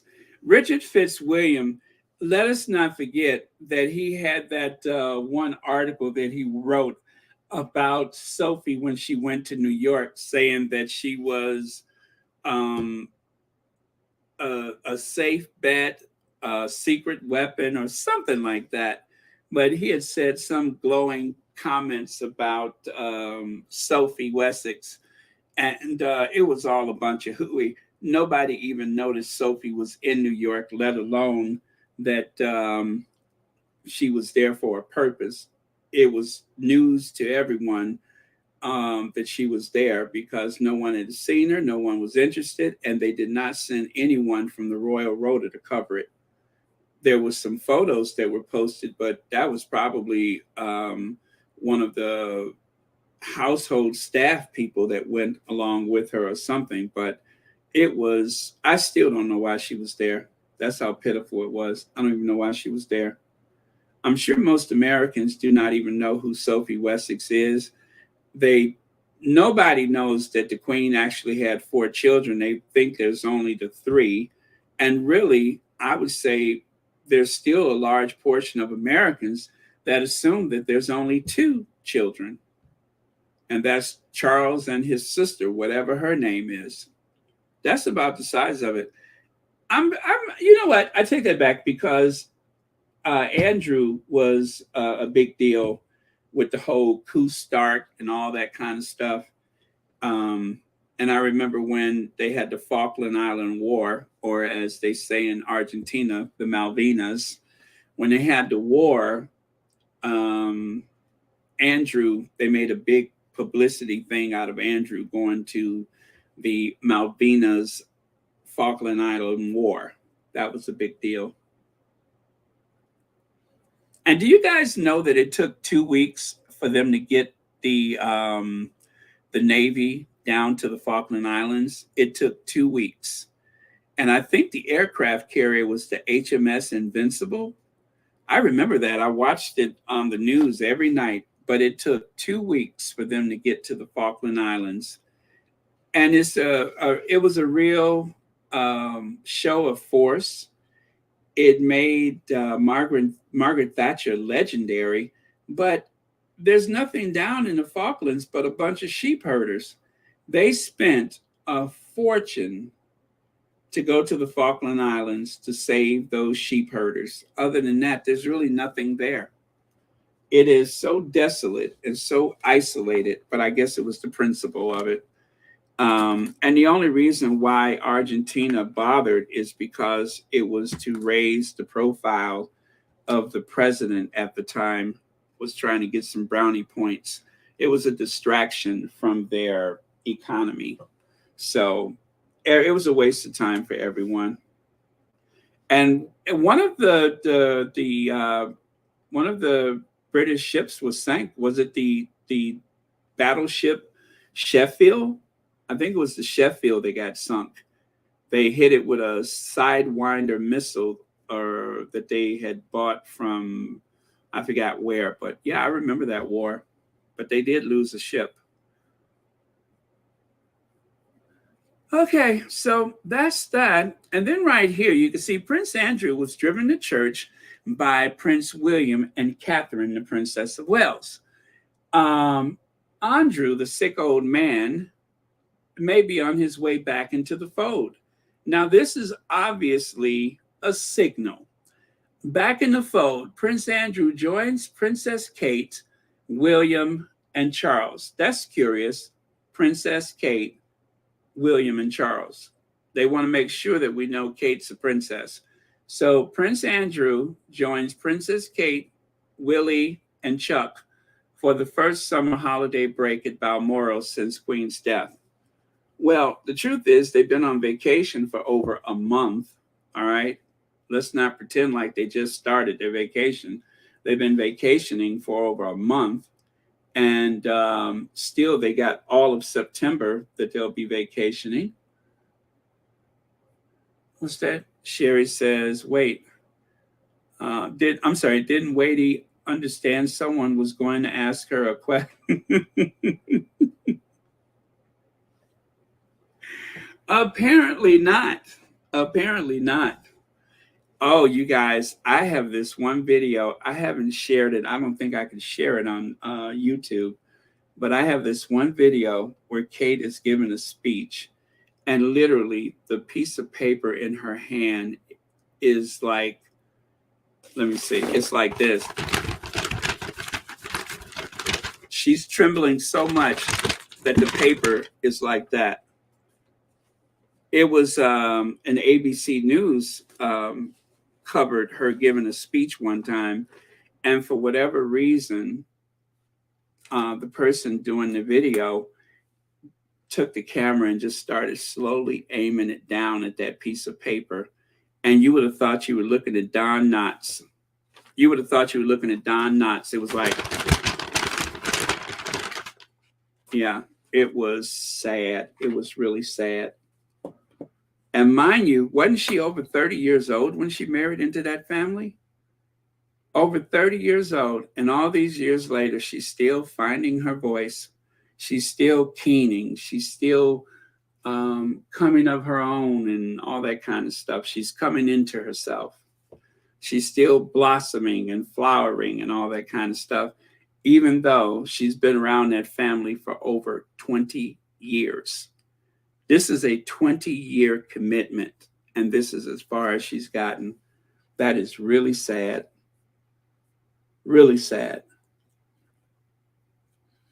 What's that? Showing up to wave, shake hands, cut ribbons, and take phone calls does not work. Let's see, they're lazy behinds. Put in an 8-hour shift. Never, never. And William missed a lot of days at the air ambulance. He missed a lot of days when he was working for the air ambulance. They would have someone cover his shift. He barely worked. William has been on vacation since he turned 18. Church Nelly said, listen, Baron, the British people are the problem. They don't seem to care about their own suffering, just like some Americans. That's true, Church Nelly. It is a lot of people in the U.S. that vote against their own interests. And then, of course, they want to blame either the other party or the other people. You know, it's the same here. They say that everything in the U.S. caters to Black people. That's what they say. Everything caters to Black people. Every time someone get caught on one of those racist rants, they're always going on and on about how everything goes Black people way. Trust me, anybody who knew me, anybody could take a look at me, can tell nothing goes my way. Anybody could tell nothing goes my way. It's rare that everything goes my way, but they have to believe that because it gives them an excuse for doing nothing with their lives. So they like to blame it on the minority of people rather than the majority. Actually, the minority they should blame is the 1%. I saw a video on the Twitter. Oh my goodness. What's his name? Tom Bradby. Tom Bradby was talking to some guy about housing, about how, and it's the same here in the US, you guys. It's the same here. And I wish people would do something, would stand up to this. But if the politicians are not talking about building affordable housing, I think that's the most important thing right after healthcare is affordable housing, because there is a housing crisis, and the younger generations, I don't care what side of the ocean they're on, the younger generations are going to have less of an opportunity to purchase their first home. They want people renting, and they want them to pay a lot. And the housing crisis is just that. And I'm not talking about, just homeless people. I'm talking about people that are stuck in these expensive rentals. So that is something that if the politicians are not talking about that, then they're not really trying to help people.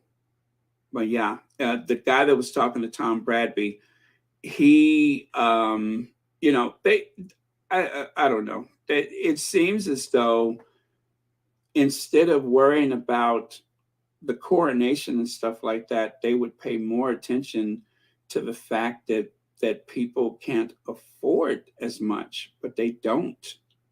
Let me see. I got one more thing for this. Oh, take a look there.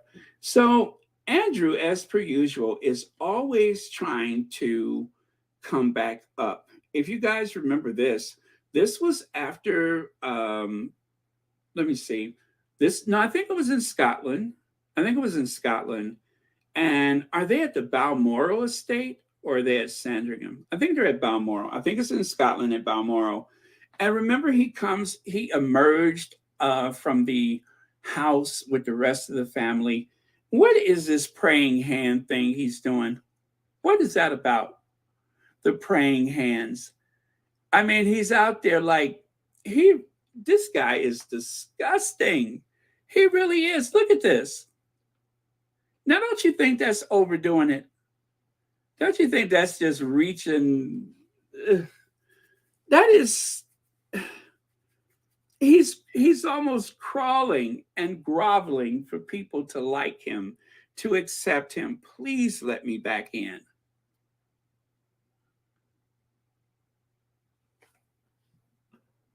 Look at that. And his what's his name?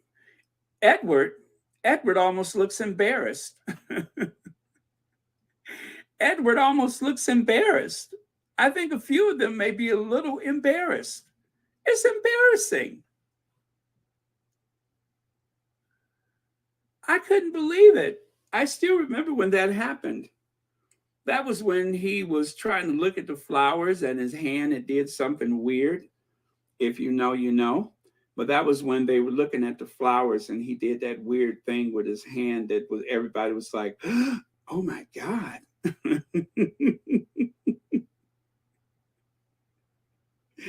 That was that occasion. And it looked really strange. And I promise you, once you see it, you cannot unsee it. But it was strange. Very strange. But yeah, he's overdoing it right there. That's a bit much. It's kind of like we heard you the first time. You want to get back into the fold. We heard you. And those, let me see. Here's a little collage that one of the squatties put together. This is a selection of people that Willy and, well, anyway, the caption was pretty much like history repeating, because it's just like with Charles. William is going to be dependent on a lot of wealthy people, a lot of controversial people. He's trying to court Musk and Gates and Bezos for money for his charities. But then again, don't forget, he also went to the Middle East to plant that tree, just like his father. So those are the interesting people that he seems to be surrounded with or trying to get close to. And then the son decided to do a mock-up of a photo of Philip. Now, you all remember Philip was known as the royal sausage turner, which is interesting that William would be pegged as, oh, did I accidentally say that? That William would be pegged or identified as the new sausage man. At first it was Philip, but now William seems to be the new sausage man. He's the one that's going to turn the sausages at the family picnic when the royal family eats out of Tupperware, like they do that every day. So there's the real image of Philip. and then this. And the Sun even said that they mocked up a photo of Philip. But yeah, that's Philip turning the sausages, and that, of course, is William turning the sausages. So there's no actual photo, but in order to make people feel warmer toward William, they're invoking the spirit of Philip. So it says right here, Prince Grillium. Prince William is becoming king of the grill like late grandfather Philip.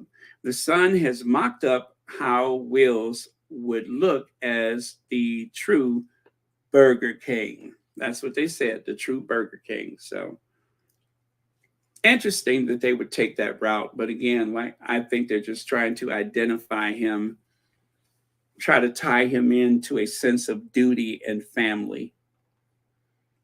And of course, you remember this from a while ago. Employee of the Month.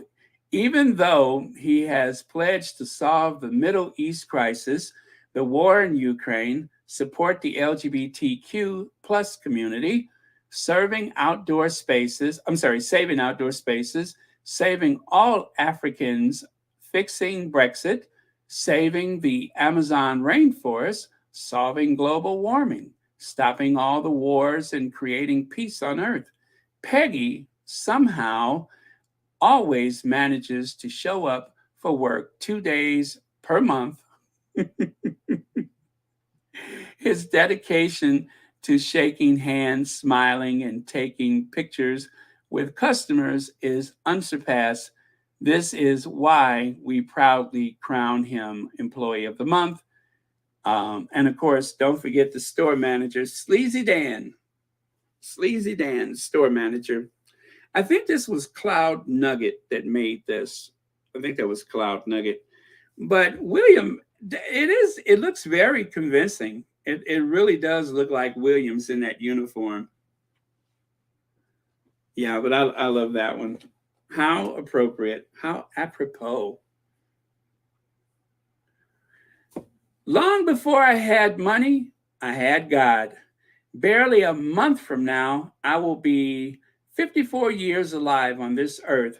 So grateful that God allows me wake up every day. It can only be God. So, yeah, a little typo, I think. That is Tyler Perry. Did I mess that up, or let me see. Allows me to wait. Yeah. Okay. So a little typo, but I took that directly from Tyler Perry. But very sweet that he remembers to be grateful for what he has. That was a tweet from Brother Tyler Perry. Before I had money, I had God. Good to remember is humbling. I love that. Buddy, there's Buddy, you guys. So in case you don't know, that's Buddy. Buddy is the official mascot of the Invictus Games. And let me see, what did I do with the Buddy video?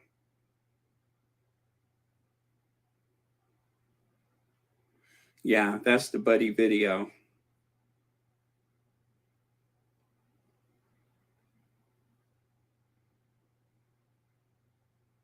There's no sound, of course, because I didn't want to get, but yeah, that's the Buddy video. So Buddy is the official mascot of the Invictus Games. So if you guys are going to Invictus, or if you're going to watch, don't forget Buddy will be there. Hi, Buddy. Oh, look at that. Buddy's checking himself out in the mirror. Okay. Grenada. Prime Minister calls on Britain to pay slavery reparations. It's the decent thing to do. This was a story in The Independent. If the UK wants to become a country that demonstrates value of justice, then it should say is sorry for its mass enslavement of African people. Dickon Mitchell tells the Independent, and that is a Nadine White. If you want to go and see the full article, that is in the Independent from Nadine, who has been a Sussex supporter.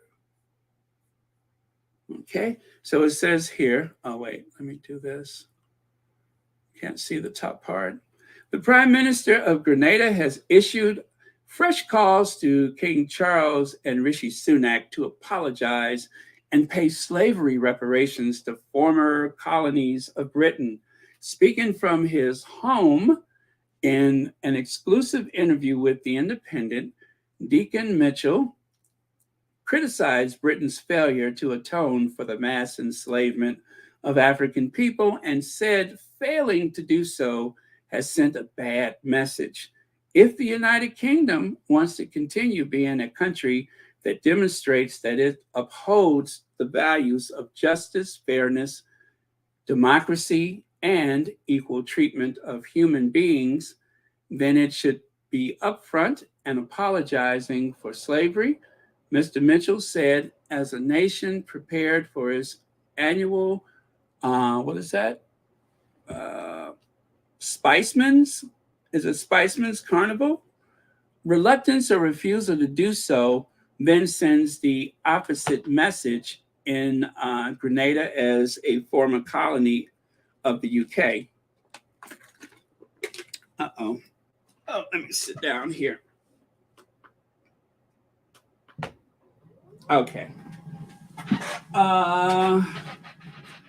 We recognize the legacy issues that we're dealing with, and therefore, I think is the decent thing to do. Frankly, even in the post-colonial era, I think it is critical to ensuring that going forward, we improve relations with Britain and see that there's a genuine sense that the former colonies and the people who live there are viewed as equals by the country that colonized them. In other words, let us travel without having to wait years to get a visa. It's no accident that people from some of the former colonies that are people of color find it more difficult to visit the United Kingdom than people, let's say, from New Zealand or Australia, places like that. Very difficult to visit. However, if you want to see some of the treasures that were looted from your country, that's the only way you can do it.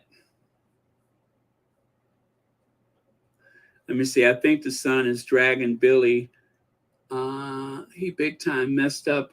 That Burger King reference was intentional and meant to sting, since we've been hearing about multiple burgers, not just Rose and Karen. Interesting. Yeah, well, they have been dragging both of them, actually. However, they seem to let up on Kate. They seem to have let up on her and her parents for the time being, but that's okay. They'll get them in the end. Oh, yeah. Remember Harry mentioned Philip as loving to barbecue in his beautiful condolence statement when he died, which was so personal. Now Peg wants to claim that title after Harry spoke on it. Yeah. You know, someone actually shared chapter 60, I think it was, of Spare, when Harry was talking about starting the Invictus game and how William was like, oh, but that money in the foundation, and you should have run it past me first. And Harry was so excited, and William was so unsupportive. If the Sussexes had not left the United Kingdom, if Harry would have never met Meghan, I could only imagine what his life would be like now. I think that he would almost be like a zombie, just going through the motions, trying to find relevance, trying to find his voice. he would probably still be very, very popular with most people instead of unpopular with a minority of people, I could assure you. But he would probably still be incredibly popular. But they did not want him to marry. And if he ever did, he would have to marry a stepford wife. Okay, and then there's this one. The family of Victorian-era Prime Minister William Gladstone are due to travel to the Caribbean to apologize for the historical part an ancestor played in the slave trade. William, who was Liberal Prime Minister for 4 occasions in the 19th century, was the son of John Gladstone, one of the largest slave owners in the British West Indies. Charlie Gladstone, the great-great-great-grandson of John, said he felt absolutely sick when he found out about his family's slave-owning past. He and 5 other family members are due to travel to Guyana in South America to make an apology for John's ownership of Africans. According to The Observer, they also reportedly intend to pay reparations to fund further research into the impact of slavery. John Gladstone was a Scottish merchant who made a fortune as a Demerara sugar planter and had hundreds of enslaved people working in a plantation in the decades before emancipation. In 1823, rebellion in Demerara, a British colony that later became part of Guyana, started one of Gladstone's plantation, with some historians arguing its violent suppression had a role in bringing an end to slavery. After slavery was abolished in 1833, John received the largest compensation payment made by the Slave Compensation Commission, around 93 million pounds in modern equivalent of about 10 million pounds. 93,000 pounds, which is the equivalent of 10 million pounds. In 1831, William Gladstone used his first common speech to argue in favor of compensation for slave owners, but by 1850, his family said he was a changed man, with the former leader describing slavery as by far the foulest crime that taints the history of mankind. So, this is not the first I've heard of it, but this is the first that I heard that are actually going over there. So good on them. And with that, you guys, good on you for spending the evening, the afternoon, or very early morning with us.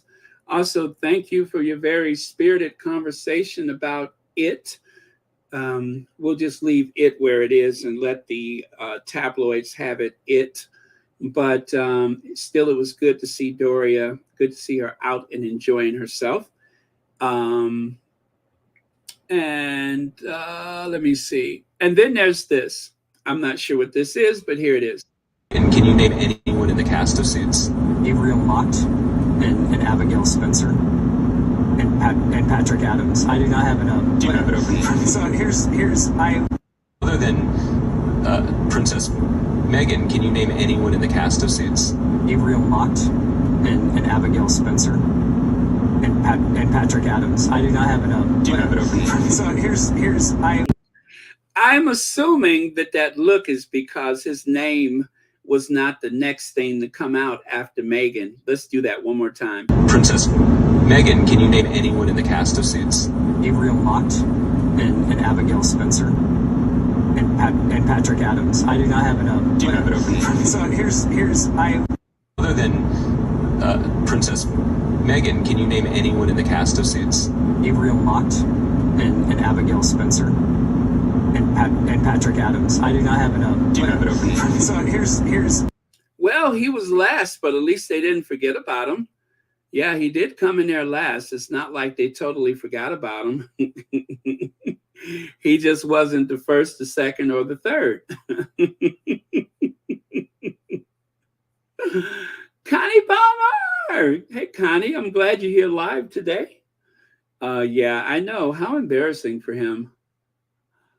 Let's see here. William would still want Harry to be single, childless, and living in that in that dump. Well, it's probably damp too. Thank goodness for American Meghan Markle to have rescued the prince, and she did rescue him. He has been rescued. Let me see. Sit up. Oh, thank you so much, Connie Balmer. Please get some rest. I tried to go on as early as I could today. I was up early and I was watching and everything, but really what took me so long is the whole back and forth about the picture or pictures. And I was like, wow, it is a tough one. But you guys, let's make sure we keep the focus on our faves. There's a lot of good things coming up, and these are the moments that we have waited for to see the Sussexes being recognized for their hard work and celebrated. And also, we have to remember that as far as the Invictus Games are concerned, it is really about the athletes. These Sussexes will be there as part of the overall team of people to help facilitate these games, but it is the Warriors, and that's how Harry would want it. So we are definitely looking forward to that. Oh, I have a list. Let me check it out. Thank you very much.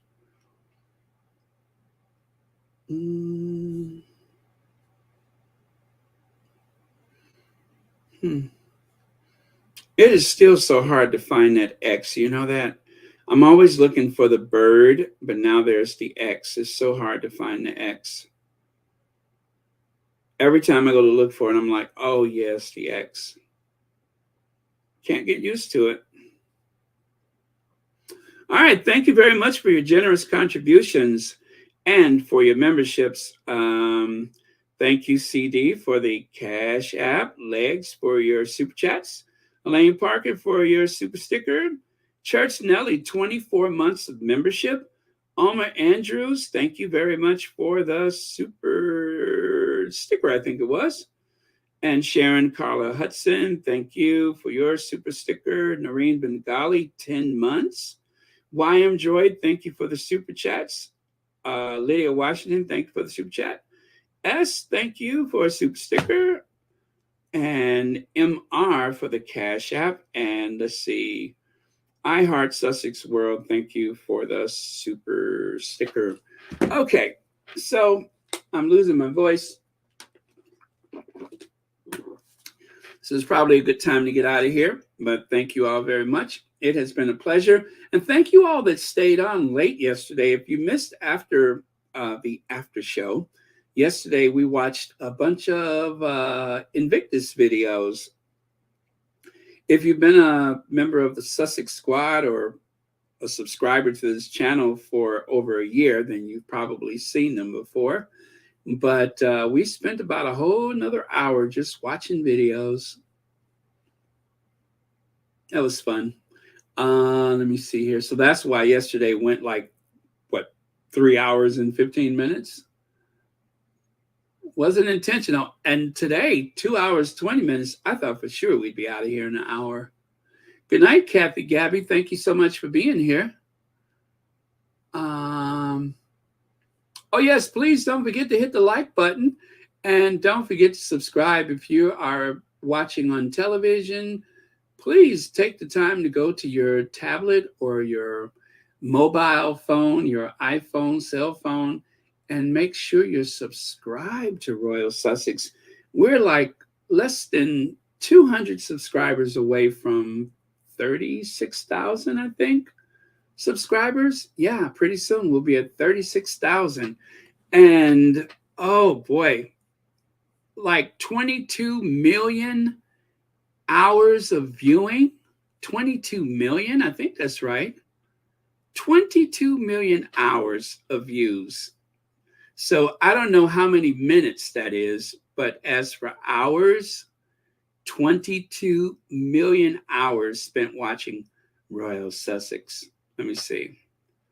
Okay, so I'm sorry, 21,243,512 views so far. 5.1 million watch hours. That's it. 5.1 million watch hours, 21.2 million views,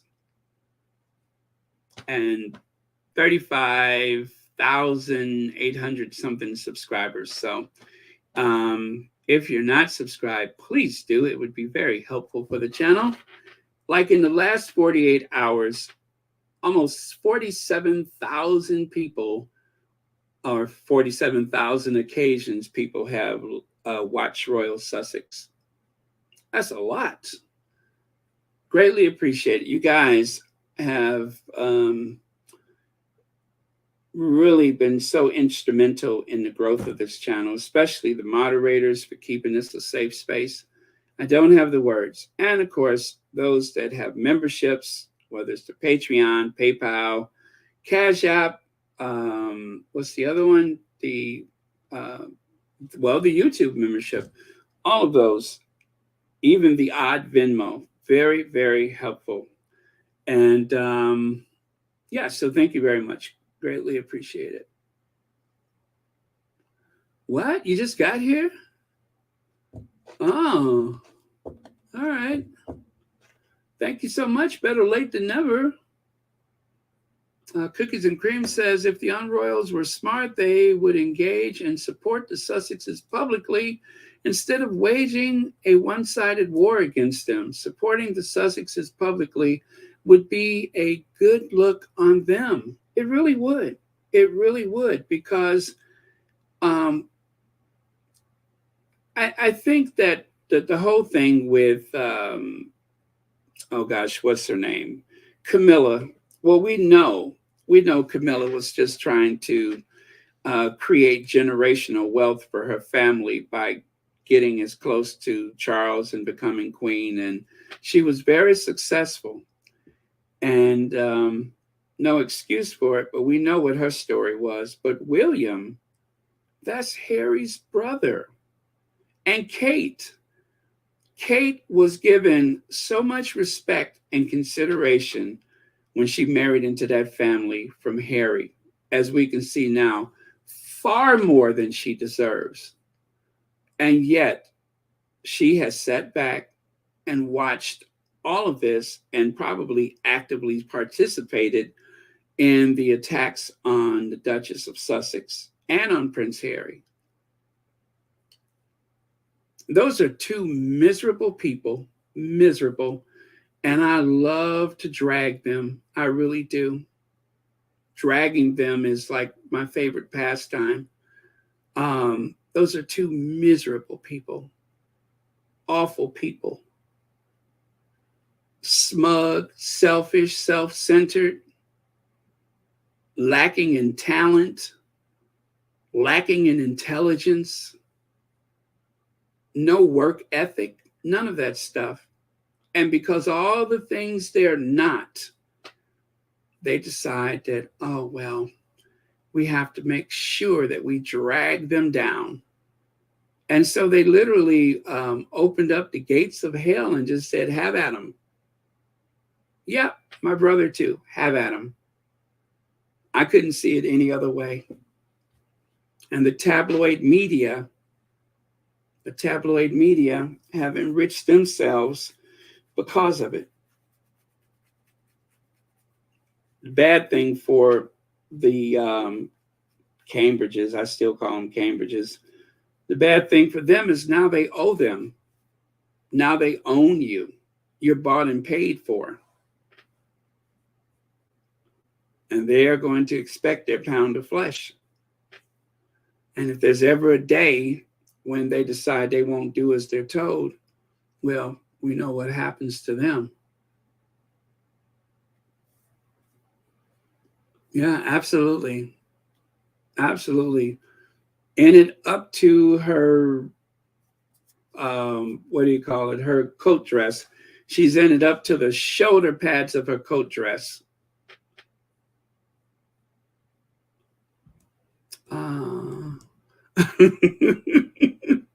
I do too. It calms me. I find it very relaxing.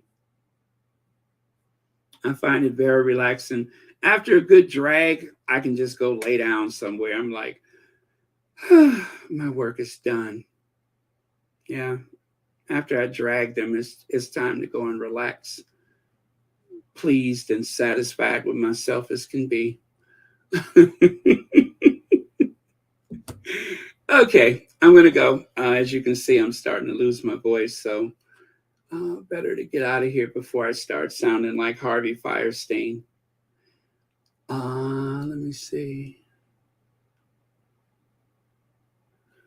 Oh, well, they should. They should. It's one way to come up.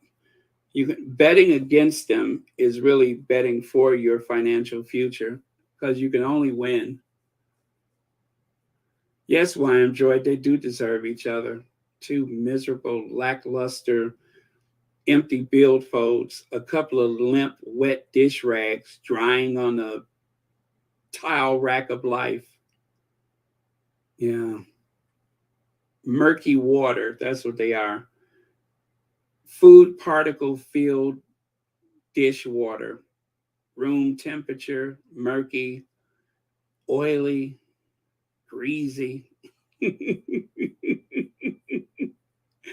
I tell you, when I describe them, it's just like Olivier quoting Hamlet, isn't it? I think so. Okay, I'm out. I love you guys. I will see you next time. As always, we finish up with our queens. Where are our queens? There we go. All right, Mama Doria, glad you had a good time. Look forward to seeing you again. And cute, cute dress. Very cute dress. Oh, last word of the day. I almost forgot about that. Let me find something appropriate. I will find something today.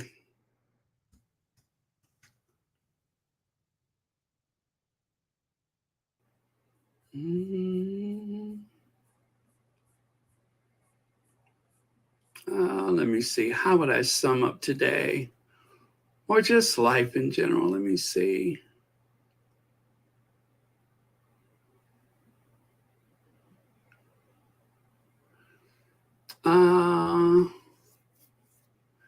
Oh, 6 ethics of life. Before you pray, believe. Before you speak, listen. Before you spend, earn. Before you write, think. Before you quit, try. And before you die, live. Yeah, before you let go of this life, make sure you live it. So those are 6 ethics of life. Believe, listen, earn, think, try, and live. Before you do the other, do those first. So thank you very much, and I will see y'all tomorrow.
Jackie, thanks for saying so. I try to help anyway. I'm always glad to hear that.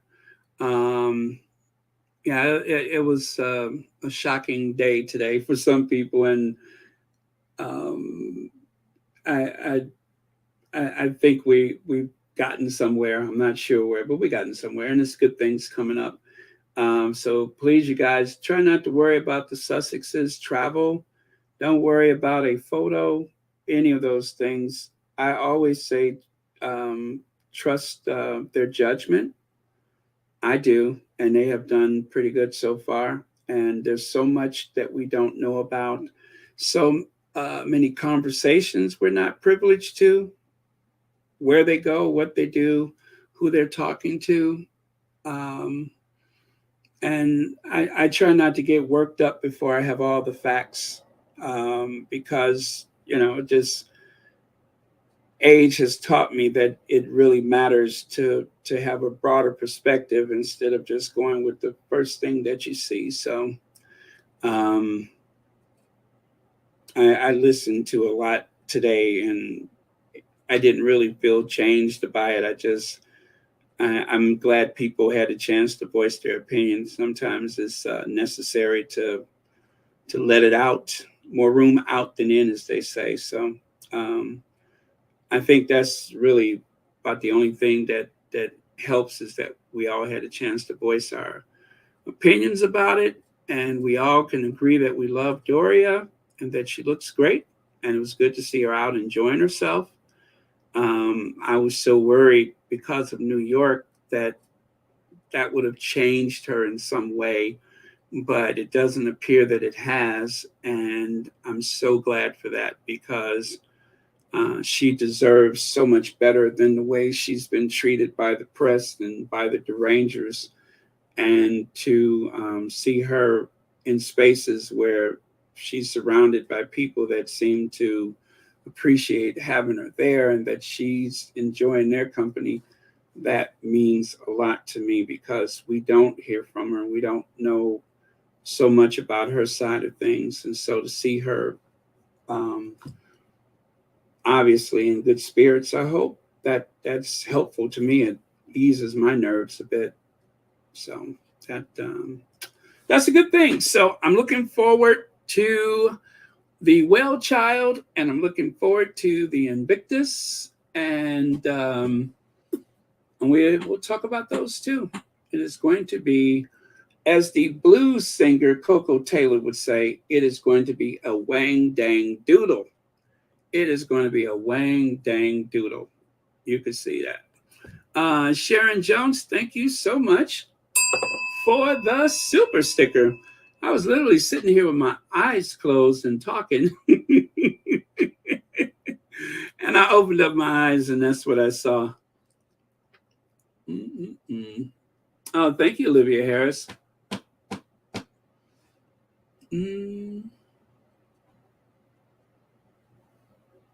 Hi to you too.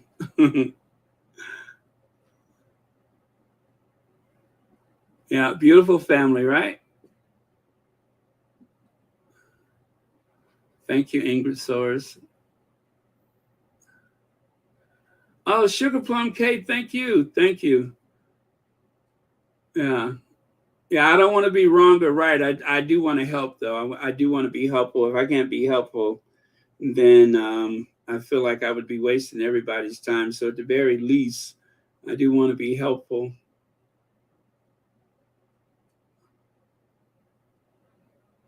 Okay. I better go. I'm kind of tired. I woke up too early, I think. And I'm just sitting here and don't feel like getting up. Don't even feel like logging out. But I should, because I'm losing my voice. I am going into deep Isabel Sanford voice, and that's not good. George, the Willises will be here any minute. George, Lionel. Oh, hi, Helen. George. George.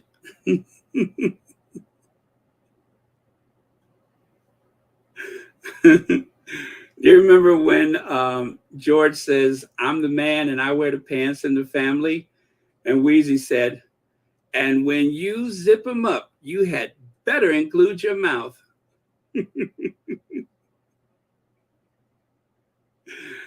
Oh man, that was funny, right? I'm the man of the family. I'm the man of the house. I wear the pants in this family. And when you zip them up, you had better include your mouth.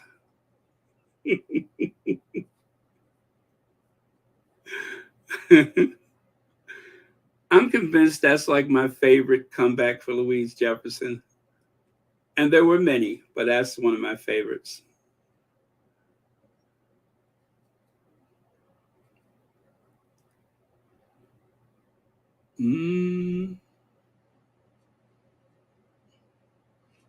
Yeah.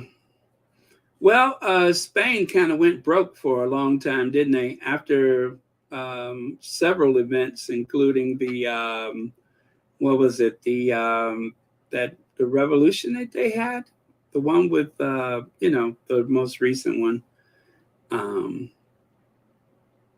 Yeah, Spain has paid in other ways, but I think most ancestors would rather have the cash rather than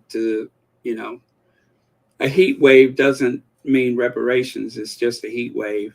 A bad economy doesn't mean reparations. Reparations is reparations.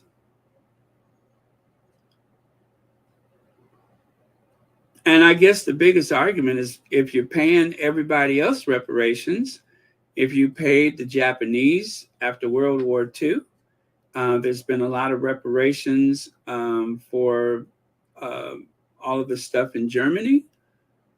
Yeah. And even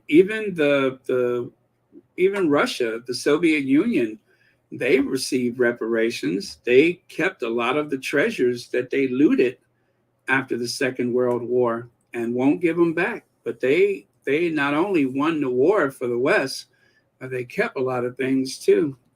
But still, it doesn't. More people died from Russia during World War II than any place else. They got the worst of it. I think they said, what was it, like 30 million people or something like that?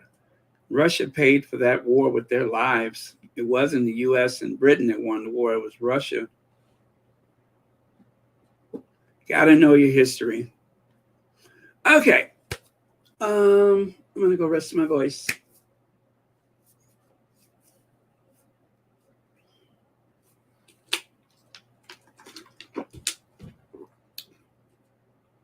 And let me see, we did Ginger Avenger. So yeah, I guess I can just go.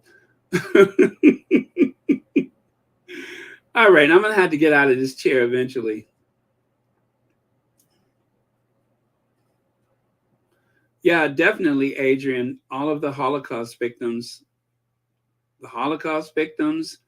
and don't forget they went into Africa. Ooh, especially Belgium, what they did in Africa, but they all took from Africa. And all the diseases that wiped out the indigenous people in the Caribbean and the Americas, and deliberately they actually did that. I think only like 1 in 10 Hawaiians survived from being colonized. Only like 1 in 10. That's not just colonization, that's a genocide. That's why they don't like to teach history in the West, because they don't want the young people to know. They don't want them to have any sympathy for others, as they say. That's why they don't like to teach history. But you know me, I'll tell anybody who will listen. Yep, they did it. They did it.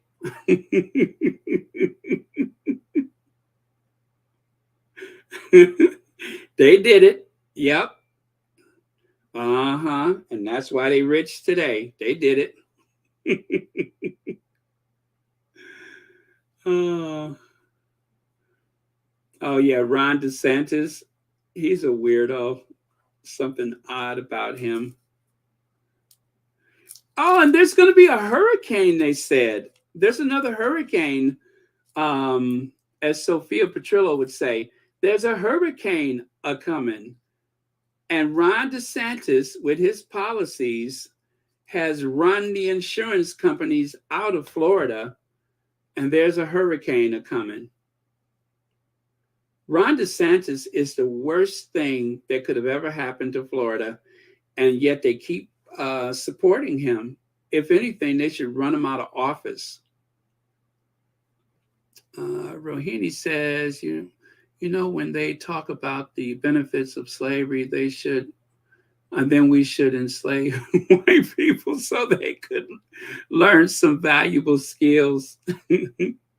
Well, Rohini, a lot of them are, and they just don't know it. A lot of them are. A lot of them are.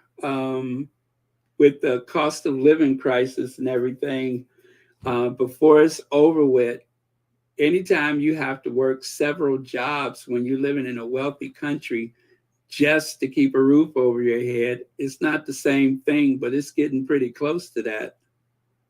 It is getting pretty close to that. They never show it on TV, though. At least here they don't. They don't show, but like West Virginia, oh my God, I knew someone who was living there, and it is very, very poor. And everyone is either this or that. They're either this or that or both. And yet they still vote for those politicians. Mitch McConnell, one of the poorest states, and provide the least amount of revenue to the national treasury, and yet they didn't want Obamacare, and Mitch McConnell was against it. They didn't want any of that stuff. Tried to send everybody back to work too fast during the pandemic, and they voted for him. If it was up to them, there would have been no stimulus relief. There would have been none. The only ones that voted for it were the ones who profited millions from it. But that's okay. We got the interweb. We have the Sussex squad, among others. Black Twitter. We won't let them forget. Yeah, Rohini, we almost did have that with the pandemic, right? But it's true. I have been talking about affordable housing for a long time, and it not having affordable housing, and don't get me wrong, I'm not saying it's the same as slavery, but when you have to work so much just to keep a roof over your head, you don't have quality of life. You have no quality of life. And slowly but surely, fewer and fewer people can afford to buy a home. And you won't have that revenue to retire with because you won't own the house in the first place. So it's like the entire society is going backwards. And the young people, their futures are being stolen right beneath them from the 1%. They don't want them to build affordable housing because they want, the property owners want to make sure that you're paying $1,600 for rent, $2,000 for rent, which means that you have to have several people living under the roof with you. That's ghastly. Affordable housing is such a big issue. Allowing rich people to buy homes and keep empty is so evil. Airbnb. Oh, I hate Airbnb. I refuse to stay at Airbnb. When I traveled, I went to Airbnb one time, and it wasn't because I chose it, but I stayed at one time. I would rather stay at a hostel, or I would rather stay at a hotel, but I do not like Airbnb. It has decimated communities. If you're working 40 hours a week and you don't have enough money to pay rent from that one paycheck, society is going in the wrong direction. And I hate that. I really, really do hate that. Yeah, that is pretty sad. And people accept it. People accept it and they don't fight for it. They don't fight against it. They don't fight against it. They just accept it. It's destroying housing projects in the Caribbean as well. Oh my goodness, I could imagine. Well, you know, in America, they tore down a lot of low-income housing with the promise that people could return to the community once it was rebuilt. And so they said that they would create mixed income communities, which sounds good on paper. And it has helped. There's a lot of mixed income communities, but it doesn't keep up with the demand. And they are so far behind in replacing the units that have already been demolished. They have the money. They even have the plans, but they just won't build it. They wait. And then once enough people have either died, moved to the suburbs so that they can live in poverty in the suburbs, the nicer areas of the inner city is taken over by the real estate developers. It's all a vicious cycle. It's done deliberately. And it's in every community across the United States. Every community or county, every big city. And is like I said, is a different type, but it comes so close to slavery when you have to do that much for the basic comforts of life. Little or no medical care, long waits and such. They are really doing a job on people. They haven't got it where they want it yet, but they're getting there.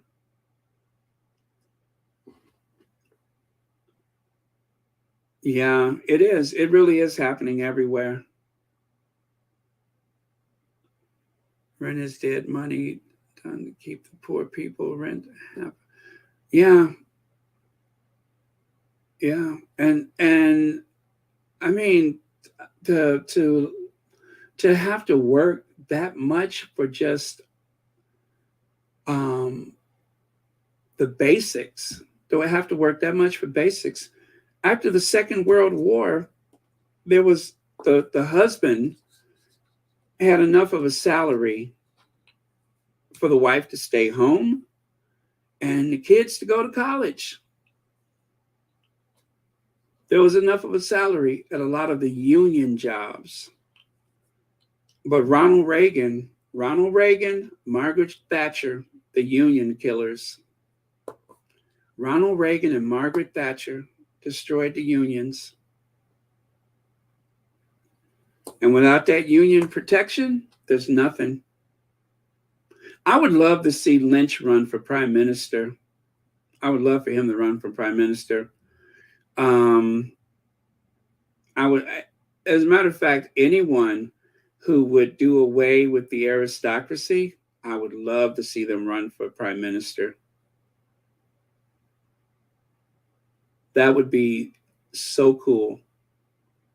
That would be so cool to see them actually dismantled in my lifetime. Either help the poor or give up your privilege. You either help the poor or give up your privilege. That's the way I look at it. Help the poor or lose your privilege.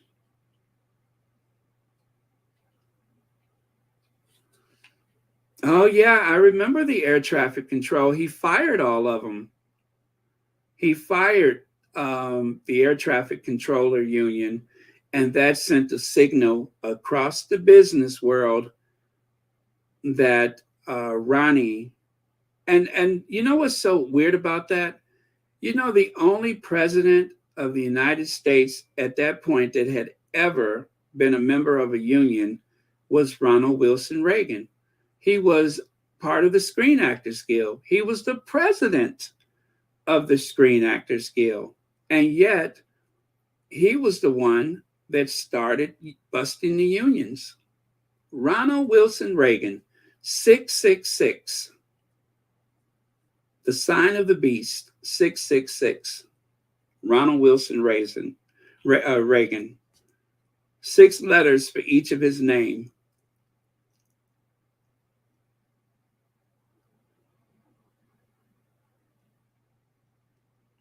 And maybe they're using William. Maybe they're using William. William and his secrets, whatever they may be, maybe they're using him as a scapegoat. Like, for instance, if they feel as though that all of the privileges they have is about to be sacrificed, they will probably let him be the lightning rod for it. You know, reparations is just the right thing to do. Even in the Bible, it tells us that God ensures the Egyptians made reparations to the Israelites after 400 years. That sounds like slavery, 400 years of oppression. Yeah, the number 4 comes up on 400. Well, that is biblical.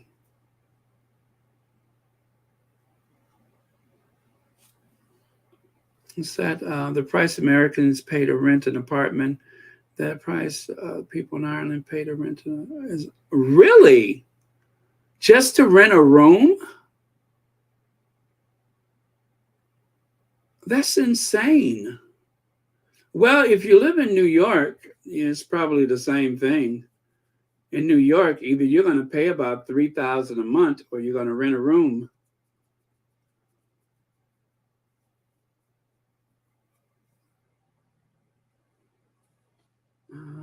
Let me see here. I have to support the people. Is Rupert Murdoch's type who decide who will be prime minister. Yeah, he's the kingmaker, I suppose. Well, prime minister.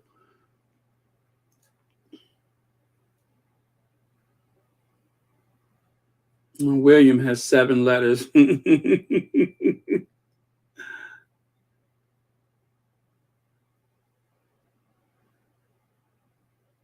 Oh, really? Okay. I've been learning about co-ops. What do you think? The co-ops, well, the only thing I know, the co-ops are a lot like a condominium, except you own, well, okay, condominiums, you own the apartment, right? But the co-ops, you have to join like a rental association. So the co-op pool their money to buy the building or something. I really don't know. I've always wondered what a co-op was, but I thought it was very much like condominiums. I mean, co-op, cooperative. I mean, it means that a group of people are cooperating, but I never knew the full meaning of it, I suppose.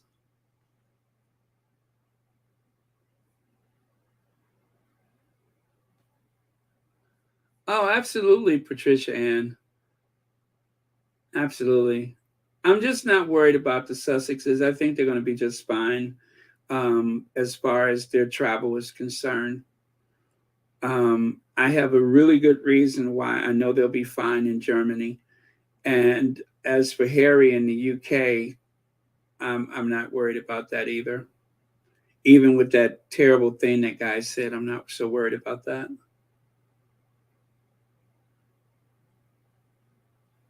Yeah. I'm going to step out on faith with this one, and I just know the Sussexes are going to be okay. They were a bit blindsided because of the Queen's death, and that was the only reason. They were being punished for being so successful in Germany and just being successful away from that island. And so that was one of those situations where you just could not win. And I applaud Meghan for standing by Harry during that period and not just jumping on a plane and going home. She stayed and stuck by him, and that was a good thing. I hope it never comes to that again. But and when I say that again, I'm talking about the entire situation. But the timing was everything when it came to that event. But I do believe that even though it's still difficult, there was a lot of good that have come out of that because, first of all, it exposed some of those haters in a way that would have never happened. They were not able to throw a stone and hide their hands. And in full light of day, Americans were able to see how ugly the tabloid media was, how vicious the royal family could be. All of those things was exposed. And people are fickle and people forget, but I don't think that will be easily forgotten. There's a silent majority of people out there that are very supportive of them and understands the difference. And we just have to remember that our field of vision is a bit crowded because we are in these spaces every day, and it appears that it's so much worse than what it actually is. But the majority of people either don't care or they are supportive. I think they're supportive. I think anybody understands how family can actually push you to the brink where you just have to just get away from them. That's something everybody, it's just like the way they try to do Biden. Biden's son is a drug addict, and they try to attack Joe Biden because of that. But it only humanized Joe Biden on election day. It didn't ruin the election, it helped him. Oh, we have this, we have that. It didn't matter because, as I just said, West Virginia, that's the story there all day long. In big cities across America, small towns, it affects everybody. So if you're trying to condemn a father who hasn't given up on his son, that shows your lack of humanity, not the father's and not even the son. And it's the same with the Sussexes. If you are trying to come after them for leaving one of the most racist institutions on the planet, who doesn't get that? I think you just have to have faith that more people understand than there are people who either won't understand or don't understand. I think most people get it. Did you guys see the pic of Harry looking all sweaty and sexy? Of course, Rohini, we did. We did. Looking like he's ready for another obstacle course. Yeah, he doesn't look so scrawny in that photo. Sometimes I guess it's the lighting or camera, or whatever. He looks kind of thin, but there he looked like he was like ready to do one of those Ironman triathlons. I would actually like to see Harry do a Ironman triathlon. That would be really cool. If he did that for a fundraiser, that would be really cool.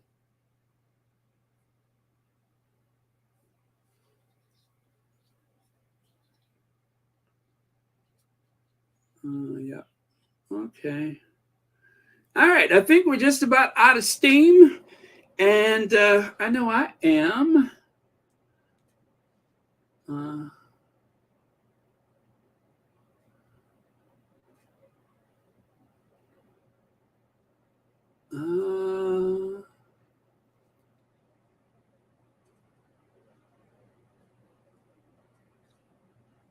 Oh, really? Okay.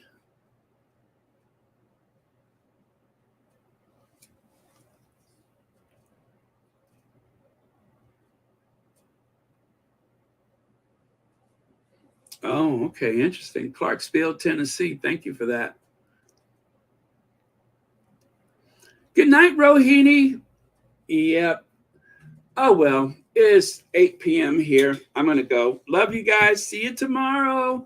And remember to think good thoughts. It always appears to be darkest before the storm. But once those clouds go away, remember, on the other side of the clouds, the skies are blue. So worry not. It will be okay. And the Sussex squad has made a difference. Whether or not people believe it, we have definitely made a difference. And the Sussexes are very well protected, and so is Mama Doria. Okay, see you tomorrow.